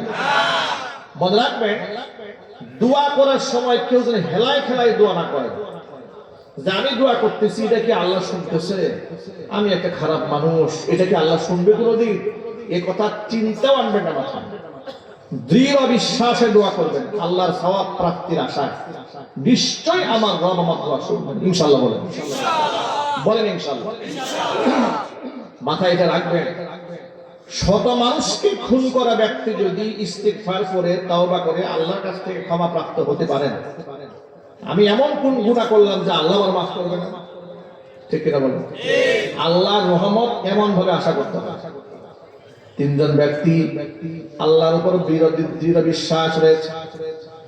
প্রথম ব্যক্তি আল্লাহর কাছে হাত তুলে বলছেন, রব্বুল আলামিন, আমার ঘরে বৃদ্ধা মা আছে, বৃদ্ধ বাবা আছে, আমি আমার বাপ মাকে সব সময় এত বেশি প্রাধান্য দেই, আমার বাবা মার মুখে খাবার তুলে দেওয়ার আগ পর্যন্ত আমি নিজেও খাবার খাই না, সন্তানদের মুখে খাবার তুলে দেই না। কোন এক রাতে আমি বাড়ি ফিরতে দেরি হয়ে গেল, বাড়িতে গিয়ে দেখি আমার বৃদ্ধা মা ঘুমিয়ে পড়েছে, বৃদ্ধ বাবা ঘুমায় গেছে। আমি যখন বাড়িতে গেলাম, আমার সন্তানরা ক্ষুধার যন্ত্রণায় ছটফট করছে। সন্তানেরা আমার কাছে খাবার চেয়েছে, আব্বা জান সব সময় দাদা দাদিকে তো আগে খাবার দেন, তো তারা তো ঘুমায় গেছে, আজকে আমাদের খাবার দিন। আমি আমার সন্তানদের ডাকে সাড়া দিলাম না, খাবার নিয়ে সারা রাত বাপ মার শিয়রে দাঁড়িয়ে থাকলাম। আমার সন্তানেরা আমার পায়ের কাছে কান্না করতে করতে ঘুমায় গেল, কিন্তু ওদের খাবার মুখে দিলাম না। সকালবেলা বাবা মার মুখে খাবার তুলে দেওয়ার পর আমার সন্তানদের মুখে খাবার তুলে দিয়েছে। রব্বুল আলামিন, এই কাজটি যদি একমাত্র তোমার সন্তুষ্টির জন্য করে থাকি, আজকের বিপদ থেকে আমাদেরকে বাঁচিয়ে দাও। নবীজি বলেন, বান্দা দোয়া করতে দেরি হয়েছে, আল্লাহর কাছে দোয়া কবুল হতে দেরি হয়নি, সাথে সাথে আল্লাহ তাআলা মুহূর্তের মধ্যে কিঞ্চিত পরিমাণ পাথরটাকে গর্তের মুখ থেকে দূরে সরিয়ে নিলেন। কিন্তু যতটুকু সরেছে একজন বের হওয়া সম্ভব নয়। দ্বিতীয় ব্যক্তি আল্লাহর কাছে হাত তুলে বললেন, রব্বুল আলামিন, আমার বাড়িতে দিন মজুররা কাজ করেছে, পারিশ্রমিক দিয়ে বিদায় করে দিয়েছি, একজন ব্যক্তি পারিশ্রমিক না নিয়ে চলে গেছে, বড় পেরেশান হয়ে গেলাম, গরিব মানুষের টাকা। আমরা কি করি, যদি কাউকে আমরা ঠকাই দিতে পারি, পারিশ্রমিক কম দিতে পারি, নিজেকে বুদ্ধিজীবী মনে করি, জ্ঞানী মনে করি, কথা বলেন ঠিক কিনা? ব্যক্তি বলছেন, রব্বুল আলামিন, ওই গরিবের টাকা, দিন মজুরের টাকা আমি কি করব, বড় পেরেশান হয়ে গেলাম। টাকা দিয়ে ব্যক্তির নামে ছাগল কিনলাম, বাচ্চা হলো, বিক্রি করলাম, গাভী কিনলাম, বাচ্চা হলো, বিক্রি করলাম, উট কিনলাম, ওই টাকা দিয়ে তিল তিল করে অসংখ্য সম্পদ গড়ে ফেললাম, ছাগল, বকরি, ভেড়া, দুম্বা, উট, অনেক কিছু খরিদ করে ফেললাম। দীর্ঘদিন পর লোকটা আমার বাড়িতে এসেছে, এসে বলল, ভাইজান কিছু পাওনা ছিল আপনার কাছে। আমি তখন তারে বললাম, মরুভূমির দিকে তাকায় দেখো, যতগুলো দেখা যায় সম্পদ সব তোমার নিয়ে যাও। লোকটা অবাক বিস্ময়ে জিজ্ঞেস করলো, তাস্তাহজিউ বি, আপনি কি আমার সাথে দুষ্টুমি করেন, উপহাস করছেন নাকি, মজাক করেন নাকি? তিনি বললেন, না, মোটেও দুষ্টুমি করছি না তোমার সাথে, তোমার রেখে দেওয়া সম্পদ দিয়ে, আমানত দিয়ে, এগুলো আমি তিল তিল করে করেছি, তোমার সব নিয়ে যাও। লোকটি সব নিয়ে চলে গেল। ব্যক্তি বলে রব্বুল আমিন এই কাজটি যদি একমাত্র তোমার খুশির জন্য করে থাকি, মেহেরবানি করে আজকের বিপদ থেকে আল্লাহ তুমি আমাদেরকে বাঁচিয়ে দাও। নবীজি বলেন ব্যক্তি দোয়া করতে দেরি হয়েছে, আল্লাহর কাছে দোয়া কবুল হতে দেরি হয়নি, সাথে সাথে আল্লাহ রাব্বুল আমিন পাথরটাকে কিঞ্চিত পরিমাণ দূরে সরিয়ে দিলেন। যতটুকু সরেছে এখন কিছুটা আলো বাতাস ভিতরে ঢুকতে শুরু করেছে, বের হওয়া সম্ভব নয়, কিছুটা আলো ঢুকতে শুরু করেছে, তাদের আশার সঞ্চার হয়ে গেছে। আল্লাহ রহমত আমরা বাঁচবো ইনশাআল্লাহ, বলেন না সুবহানাল্লাহ। সর্বশেষ ব্যক্তি আল্লাহকে ডেকে বলছে রব্বুল আমিন আমার একজন সুন্দরী চাচাতো বোন ছিল, আমি তার প্রেমাসক্ত ছিলাম, খুব দুর্বল ছিলাম, তার উপরে বহুবার তাকে আমি অন্যায় প্রস্তাব দিয়েছি, আমার বোনটি রাজি হয়নি। ইতিমধ্যে এলাকার মধ্যে দুর্ভিক্ষ দেখা দিল, এত অভাব অনটন চতুর্দিকে ছড়ায় পড়ল। আমার সেই সুন্দরী বোনটা আমার কাছে সাহায্যের জন্য আসলো, এসে বলল ভাইজান বাড়ির সদস্যরা না খেয়ে আছে, আমাদেরকে একটু সাহায্য করেন। আমি এটাকে একটা সুবর্ণ সুযোগ মনে করলাম, তাকে বললাম বিগত জীবনে যে প্রস্তাব দিয়েছিলাম প্রস্তাবে রাজি হয়ে গেলে তোমাকে আমি 100 স্বর্ণ মুদ্রা দেব। বোনটি নিরুপায় হয়ে ফ্যামিলি সদস্যদের জীবন রক্ষার তাগিদে আমার কুপ্রস্তাবে রাজি হলো, তাকে 100 স্বর্ণ মুদ্রা দিলাম। আমি যখন একাকিত্বে তার সান্নিধ্যে গেলাম, লোকটা বলছে ইয়া রব্বুল আলামিন আমি যখন একাকিত্বে তার সান্নিধ্যে গেলাম, ফাইদা জালাস্তু বাইনা রিজলাইহা যখন তার পুরো মাঝখান থেকে আমি বসে গেছি, আমার বোনটি আমাকে ডেকে বলছেন ইত্তাকিল্লাহ আল্লাহকে ভয় করো, জাহান্নামের আগুনকে ভয় করো। বিবাহ বহির্ভূত অবৈধ যৌন মিলন আল্লাহ তাআলা যেখানে হারাম করেছেন তুমি হারামকে হালাল বানায় নিও না, জাহান্নামের আগুনকে ভয় করো, আল্লাহকে ভয় করো। আমার বোনটি আমাকে এই কথা বলা মাত্র সেখান থেকে লাফ দিয়ে আমি দাঁড়িয়ে গেলাম, ঘর থেকে বের হয়ে এলাম, টাকাও ফিরাই নাই, তাকে আমি স্পর্শ পর্যন্ত করিনি। রব্বুল আমিন পৃথিবীর কেউ কথা জানে না, একমাত্র তুমি জানো। যদি একমাত্র তোমার সন্তুষ্টির জন্য তোমার ভয় আমি এই কাজটা করে থাকি, আজকের বিপদ থেকে আল্লাহ তুমি আমাদেরকে রেহাই দাও। নবীজি বলেন দোয়া করতে দেরি হয়েছে, কবুল হতে দেরি হয়নি, সাথে সাথে আল্লাহ রাব্বুল আমিন পাথরটাকে পাহাড়ের গুহার মুখ থেকে এত দূরে সরাই দিলেন, 3 জন ব্যক্তি নিরাপদে গুহার ভেতর থেকে বের হয়ে যায়। যুবক ভাইরা আমার, হাদিস দ্বারা কয়েকটা শিক্ষা পাওয়া যায়। 1 নাম্বার হচ্ছে ইখলাসের সাথে কোনো আমল যদি বান্দা করে একমাত্র আল্লাহর খুশির জন্য, পরকালীন মুসিবত থেকে আল্লাহ পাক বান্দাকে যেমন ভাবে রক্ষা করবেন, দুনিয়ার বিপদ থেকে আল্লাহ রাব্বুল আমিন আমলের বদৌলতে তাকে হেফাজত করে দিবেন। 2 নাম্বার শিক্ষা হলো যাদের ঘরে বাপ মা আছে তাদের জন্য বড় সবক হচ্ছে বাপ মার উপরে পৃথিবীতে কোনো পীর নাই। কি বলেন? বাবা মার সাথে বড় পীর আছে নাকি?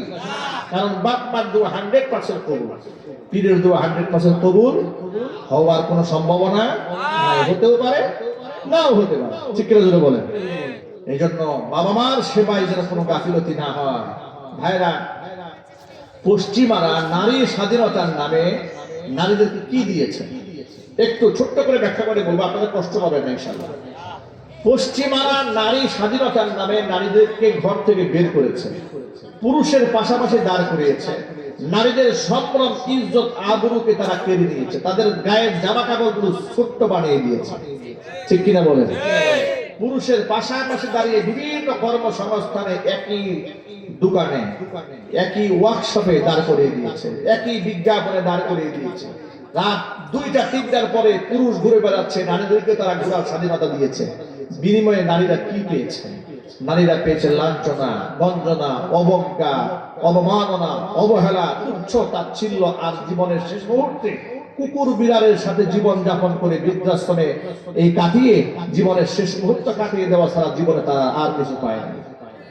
কথা বলেন। আচ্ছা, জাপানকে আমরা পৃথিবীর সবচেয়ে আধুনিক রাষ্ট্র মনে করি না? পৃথিবীর টেকনোলজি, মডার্ন টেকনোলজি, আধুনিক টেকনোলজি যে পৃথিবীর মধ্যে আছে, যারা পৃথিবীর সবচেয়ে চ্যালেঞ্জিং কাজগুলো যারা বর্তমানে করছে, সেই জাপানে বৃদ্ধ বয়সে মানুষের কি মূল্যায়ন আছে আপনি গুগল সার্চ করলে এগুলো এখন দেখা যায়। এমন অসংখ্য ঘটনা দেখতে পাবেন, মা ঘরের মধ্যে শুয়ে থেকে, বৃদ্ধা মা বিছানায় শুয়ে মরে গেছে 7 মাস আগে। 7 মাস পরে লোকেরা এসে খোঁজ খবর নিয়ে দেখে, দরজা খুলে দেখে ওনার হাড়গুলা পড়ে আছে, কঙ্কালটা পড়ে আছে, গুস্তগুলো সব আলাদা হয়ে পড়ে আছে। এত আধুনিক সভ্যতা যেখানে আছে, তারাও বৃদ্ধ মানুষকে সম্মান দিতে জানে না। তারা শেষ জীবনে কুকুর নিয়ে থাকে, বিড়াল নিয়ে থাকে। কেন ভাই? বৃদ্ধ মানুষকে কুকুর বিড়াল নিয়ে থাকতে হয় কেন? মুসলিম দেশে বৃদ্ধ মানুষকে কুকুর বিড়াল নিয়ে থাকে? বরং আমাদের মুসলিম সমাজে আমাদের বৃদ্ধরা এই সমাজের সবচেয়ে বেশি সম্মানিত ব্যক্তি। কথা বলে ঠিক না? যাদের দাড়ি চুল সাদা হয়ে যায় তারা আমাদের কাছে বেশি মর্যাদার পাত্র হয়ে যায়। তাদেরকে দেখলে আমরা সিট দিয়ে দেই, আসন খালি করে দেই। তাদেরকে আমরা বিচারক হিসেবে মানি। সুবহানাল্লাহ বলবেন না?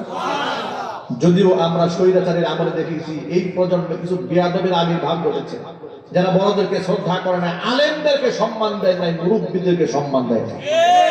এমন হেলমেট বাহিনী দেশে ছিল কিনা যদি বলেন? হেলমেট বাহিনীর পতন হয়েছে। বাংলার মাটিতে আর কোন হেলমেট বাহিনীকে আমরা তৈরি হতে দেব না। যুবকেরা, কোন লাঠিয়াল বাহিনী হওয়া যাবে না, কোন গুন্ডা বাহিনী হওয়া যাবে না, কোন বেনামাজি, কোন লম্পট বদমাশের লাঠিয়াল বাহিনী হয়ে আমি থাকতে চাই না। আমি আদর্শ মানুষ হয়ে দুনিয়াতে জীবন যাপন করতে চাই। কারণ কাল কিয়ামতের ময়দানে আমি রাসূলুল্লাহর সাথে হাসর চাই, না আবু জেহেলের সাথে হাসর চাই। রাসূলুল্লাহর সাথে হাসর কারা কারা চান? হাত দেখি তো। আল্লাহ তুমি কবুল করে নাও। চিৎকার দিয়ে এখন আল্লাহুম্মা আমিন। রাসূলুল্লাহর সাথে আমাদের হাসর হবে। একটা হাদিস বলে আমি আলোচনা শেষ দিকে নিয়ে যাব, বলেন না ইনশাআল্লাহ? নবী করিম সাল্লাল্লাহু আলাইহি ওয়াসাল্লাম বলেছেন, সিনফানি মিন আহলিন নার লাম আরহুমা। জাহান্নামের দুইটা শ্রেণী যারা কিয়ামতের আগে আসবে, যাদেরকে আমি রাসূলুল্লাহ দেখি নাই। এক নাম্বার শ্রেণী হচ্ছে পুরুষ, আর একটা শ্রেণী হচ্ছে নারী। যে শ্রেণীটা পুরুষ, তাদের আলামত হচ্ছে রিজালুন বিআইদিহিম সিয়াতুন কাআদনা বিল বাকরি ইয়াদরিবুনা বিহান নাস। এমন কিছু পুরুষরা দুনিয়াতে আসবে কিয়ামতের আগে, যাদের হাতে গরুর লেজের মতো লাঠি থাকবে। তারা অন্যায়ভাবে মানুষদেরকে প্রহার করবে। এটার একটা ব্যাখ্যা হচ্ছে এই দুনিয়ার প্রশাসনের ওই সমস্ত কর্মকর্তারা যারা অন্যায়ভাবে মানুষকে টর্চার করে, মানুষদেরকে আঘাত করে। এমন প্রশাসনের লোক সমাজে আছে না নাই? যদি বলেন, যাত্রাবাড়ি ফ্লাইওভারের নিচে ঠান্ডা মাথায় গুলি করে যারা মানুষ হত্যা করেছে, প্রশাসনের কর্মকর্তা, আল্লাহ কসম, দেখতে মানুষের মতো মনে হলে ওরা মানুষ নয়, ওরা জানোয়ার। আসলে এত থানার সামনে ছাত্রদেরকে হত্যা করে, ছাত্রদেরকে চ্যাংদোলা করে, ব্যাঙের মতো ঢিল মেরে বস্তার মতো করে উঠিয়েছে ভ্যানের মধ্যে। মৃত লাশগুলোকে আগুন দিয়ে পুড়িয়ে যারা দিয়েছে, আল্লাহর কসম, রক্তে মাংসে গড়া মানুষের মতো হাতে পায়ে দেখতে মনে হলো ওরা মানুষ নয়, ওরা জানোয়ারের চাইতেও নিকৃষ্ট। এদের আল্লাহ নবী সাল্লাল্লাহু আলাইহি ওয়াসাল্লাম বলেছেন, ইয়াদরিবুনা বিহান নাস, অন্যায়ভাবে যারা মানুষদেরকে মারে ওরা জাহান্নামী। ওরা কি জোরে বলেন? জাহান্নামী। আল্লাহ যেন হেফাজত করেন, জোরে বলেন আমিন। আরেকটা ব্যাখ্যা হলো, শুধু প্রশাসনিক লোকেরা নয়, অন্যায়ভাবে যারা মানুষদেরকে লাঠি দিয়ে প্রহার করে, ব্যাট দিয়ে মারে, এই সবগুলা হচ্ছে জাহান্নামী। এটা হচ্ছে পুরুষের শ্রেণী। এবার নারীদের শ্রেণী শোনেন। নারীদেরকে সম্পর্কে আল্লাহ নবী বলেন, নিসাউন কাসিয়াতুন আরিয়াতুন মুমিলাতুন মাইলাতুন। এমন কিছু মহিলাদের আবির্ভাব ঘটবে, তারা পোশাক পরেও তারা উলঙ্গ হয়ে থেকে যাবে। এমন পোশাক তারা পরবে যে পোশাক দিয়ে তাদের অঙ্গ প্রত্যঙ্গ ঢাকবে না। পোশাক আছে না নাই? আফগানিস্তানে ইমারত আল ইসলামিয়া ফি আফগানিস্তান প্রতিষ্ঠিত হওয়ার পরে, তালিবানরা ক্ষমতায় আসার পরে, তারা সেখানে ভারতে ওই সমস্ত পোশাকগুলোকে রাষ্ট্রীয়ভাবে বিক্রি নিষিদ্ধ করে দিয়েছে, যে পোশাকে নারীদের সম্ভ্রম থাকে না। চিন্তা করেন, সুবহানাল্লাহ। একটি রাষ্ট্রে যে ইসলাম কায়েম হয়, সেই রাষ্ট্র যে কত উন্নত শিখরে পৌঁছে যেতে পারে, বর্তমান জমানায় তার দৃষ্টান্ত হচ্ছে আফগানিস্তান। ঠিক কিনা বলেন? আমাদেরকে জুজুর বই ভয় দেখায় যে দেশে ইসলাম কায়েম হয়ে গেলে হিন্দুদের কি হবে, বৌদ্ধদের কি হবে, খ্রিস্টানদের কি হবে। মানে হিন্দুদের প্রতি কত মায়া। কথা বলে না কেন? এদেরকে শত শত আলেমদেরকে জেলখানায় নেওয়া হয়েছে, রিমান্ডে নেওয়া হয়েছে, টর্চার করা হয়েছে, বছরের পর বছর কারারুদ্ধ করে তাদেরকে ফাঁসির কন্ডেম সেলের মধ্যে রাখা হয়েছে। কথা বলে ঠিক কিনা বলেন? পরিবারের সদস্যদের সাথে দেখাও করতে দেয় নাই। স্বৈরাচারী হাসিনার আমলে গরুর রশি দেওয়া বেঁধে বেঁধে আলেমদেরকে আদালতে হাজির করেছে। কথা বলতে হবে। আলেমদেরকে ডিভিশন তো দূরের কথা, ফাঁসির আসামিকেও এত কষ্টে রাখে না আলেমদেরকে যত কষ্ট রেখেছে। ফাঁসির আসামিকে এত কঠিন রিমান্ড তারা দেয় না যত বড় রিমান্ড ওরা আলেমদেরকে দিয়েছে। কথা বলে, বছরের পর বছর তাদের পেছনে দৌড়িয়েও আলেমদের জামিনের ব্যবস্থা করে যায় নাই। কারণ সব স্বৈরাচারী হাসিনা করেছিল ভারতে তার স্বামীর নির্দেশে। কত জোরে বলেন, ঠিক কিনা বলেন? তার স্বামীর নির্দেশনা করেছে, আলেমদের প্রতি দয়া হয় নাই। হঠাৎ করে এই যে আপনার চিন্ময় কৃষ্ণ দাস গ্রেফতার হয়েছে, ইসকনের লিডার, ইসকনের মুখপাত্র, একটা গুন্ডা, একটা লম্পট, একটা বদমাশ, একটা দুশ্চরিত্র। কথা বলতে হবে, ঠিক না? এরা যে চরিত্রহীন বদমাশ লম্পট, ওরা বলে ওরা বিবাহ করে না, ওরা ছেলেদের সাথে যে কি করে ছোট ছোট বাচ্চাদের সাথে, এটার ভিডিও ক্লিপ এখন বের হয়ে গেছে। কথা বলে, ওদের মন্দিরে যে ছোট্ট ছোট্ট ছেলেগুলা থাকে আশ্রমে, এই এটি দরিদ্র অসহায় ছেলেদেরকে ওরা যৌন দাসীর মতো ঘৃণার সাথে করে নাউজুবিল্লাহ। এই লম্পট বদমাশ ভারতের কুকুর বাংলাদেশের রাষ্ট্রের জন্য হুমকি, ইসলাম এবং মুসলমানদের চরম শত্রু, এই স্বাধীনতার শত্রু, এই দেশের স্বাধীনতা সার্বভৌমত্বের শত্রু, এই রাষ্ট্রের সবচেয়ে বড় দুশ্মন। কথা বলতে হবে, ঠিক না? আপনি বলবেন প্রমাণ? প্রমাণ হচ্ছে ওরা বাংলাদেশের পতাকার নিচে নামাইয়া ওরা গেরুয়া পতাকা উপরে উঠাই দিয়া এই দেশকে অপমান করে নাই। চিল্লায় বলে, এই দেশের স্বাধীনতাকে ওরা বৃদ্ধাঙ্গুলি দেখে। রাষ্ট্রদ্রোহ মামলায় সে গ্রেফতার হয়েছে। আমাদের স্বৈরাচারী হাসিনা পাশের দেশে বসে উনি ইদারিং দেখলাম একটা বিজ্ঞপ্তি দিয়েছে, সেখানে এই ইসকনের যে প্রভু আছে, ইসকনের এই লম্পট লোকটার মুক্তি দাবি করেছে। আশ্চর্য ব্যাপার, একটা রাষ্ট্রদ্রোহী মামলায় গ্রেফতার হয়েছে শয়তান। কথা বলে না কেন? দেশের মধ্যে দাঙ্গা লাগিয়েছে, হাঙ্গামা লাগিয়েছে, মানুষ হত্যা করেছে তার লোকেরা, সেনাবাহিনীর উপর এসিড নিক্ষেপ করেছে, পুলিশদের উপর গরম পানি নিক্ষেপ করেছে, মুসলমানদের মসজিদকে ভেঙে টুকরা টুকরা করেছে। এত বড় অন্যায় যে করলো, তারে প্রশাসন গ্রেফতার করবে না তো গ্রেফতার করবে কাকে? তারে গ্রেফতার করার পরে তার মুক্তি চেয়েছে স্বৈরাচারী শেখ হাসিনা। এর দ্বারা প্রমাণ হয় স্বৈরাচারী হাসিনা এদেরকে লালন পালন করে বড় করেছে। গুলো বলতে হবে, ঠিক কিনা? জেনে বলেন, শত শত আলেমদেরকে বছরের পর বছর কারারুদ্ধ দেখেছে, আলেমদেরকে মুক্তির ব্যাপারে যার কোনো ভূমিকা ছিল না, বরং আলেমরা যেন বের হতে না পারে এই জন্য আলেমদেরকে ব্যঙ্গ করেছে, বিদ্রুপ করেছে। ওনারা এখন ইসকনের প্রভুর জন্য মায়া লাগতেছে। তারা মনে মনে চিন্তা করে আমরা ইসকন লীগের উপর ভর করে বাংলাদেশে চট করে ঢুকবো। এই ধান্দা বাদ দিয়ে দেন। কথা বলে না কেন? আপনার রিক্সা লীগ হয়ে এসেছিলেন, এই জাতি প্রতিহত করেছে। কথা বলেন। আপনার আনসার লীগ হয়ে এসেছিলেন, জাতি প্রতিহত করেছে। আপনার গার্মেন্টসের শ্রমিক লীগ হয়ে এসেছিলেন, জাতি প্রতিহত করেছে। ইসকন লীগ হয়ে এসেছেন, জাতি প্রতিহত করেছে। এবার ধান্দাবাজ লীগ হয়ে আসবে, জাতি শুধু প্রতিহত করবে না, জিন্দা মাটির নিচে পুঁতে ফেলবে। যুবকরা প্রস্তুত আছে কিনা? দুহাত দেখতে চাচ্ছি না।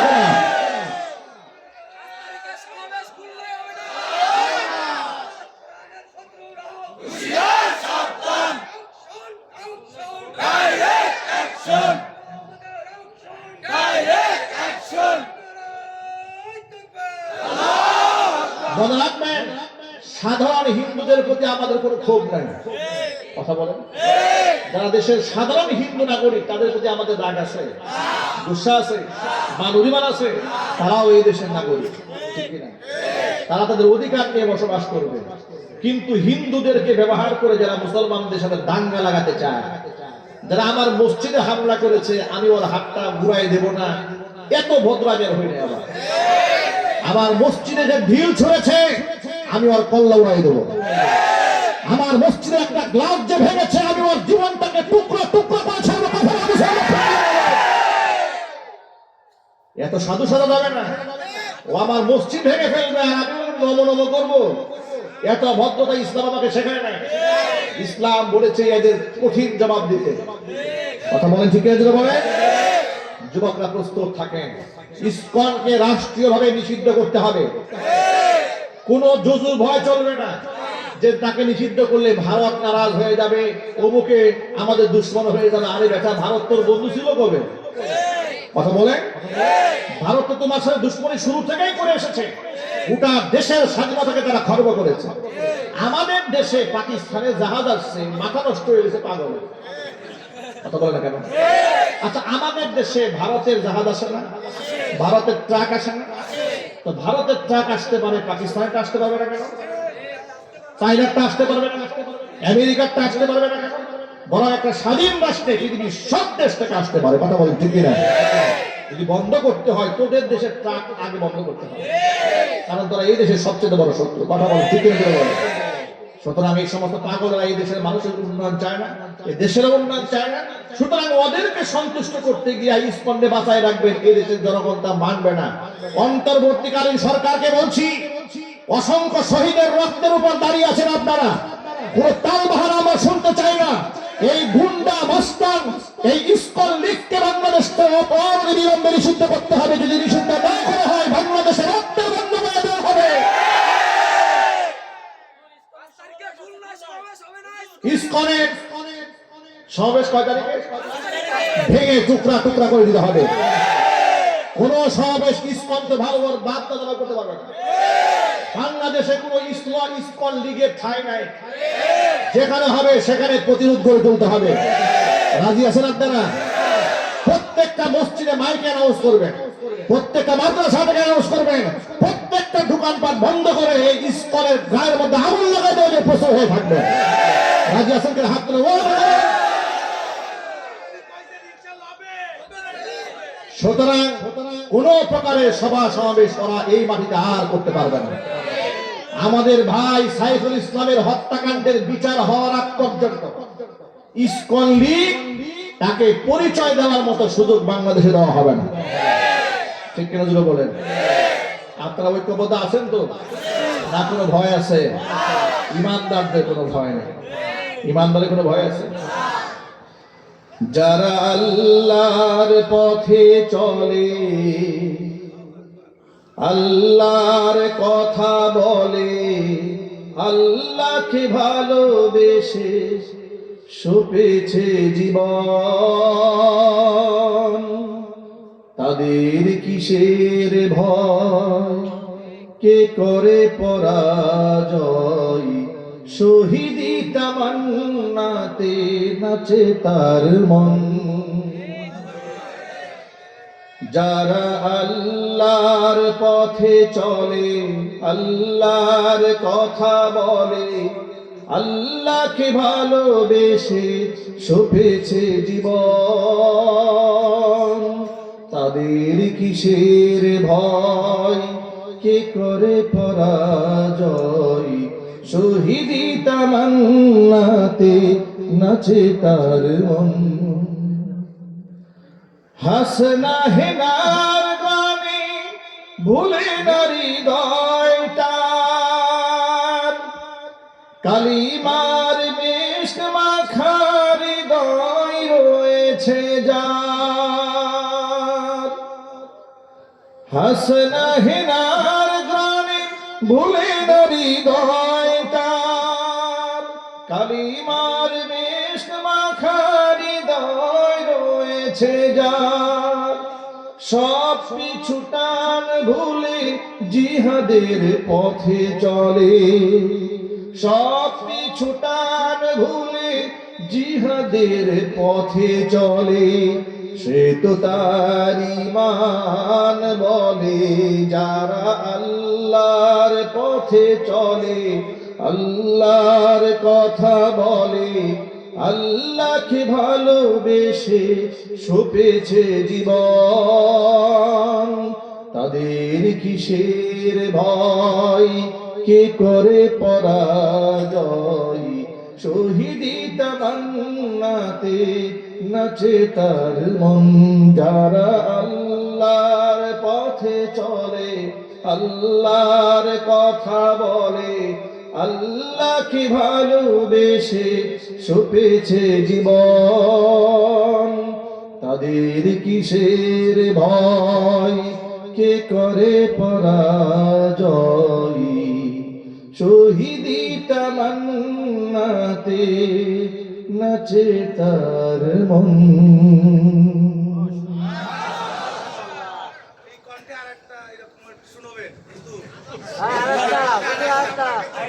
সুবহানাল্লাহ।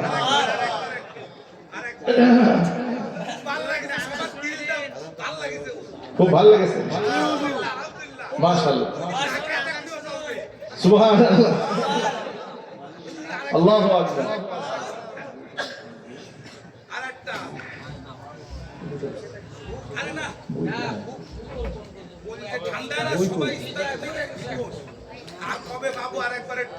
হ্যাঁ, আগামীকাল আরেকটা আগুন আসতেছে, আগুন।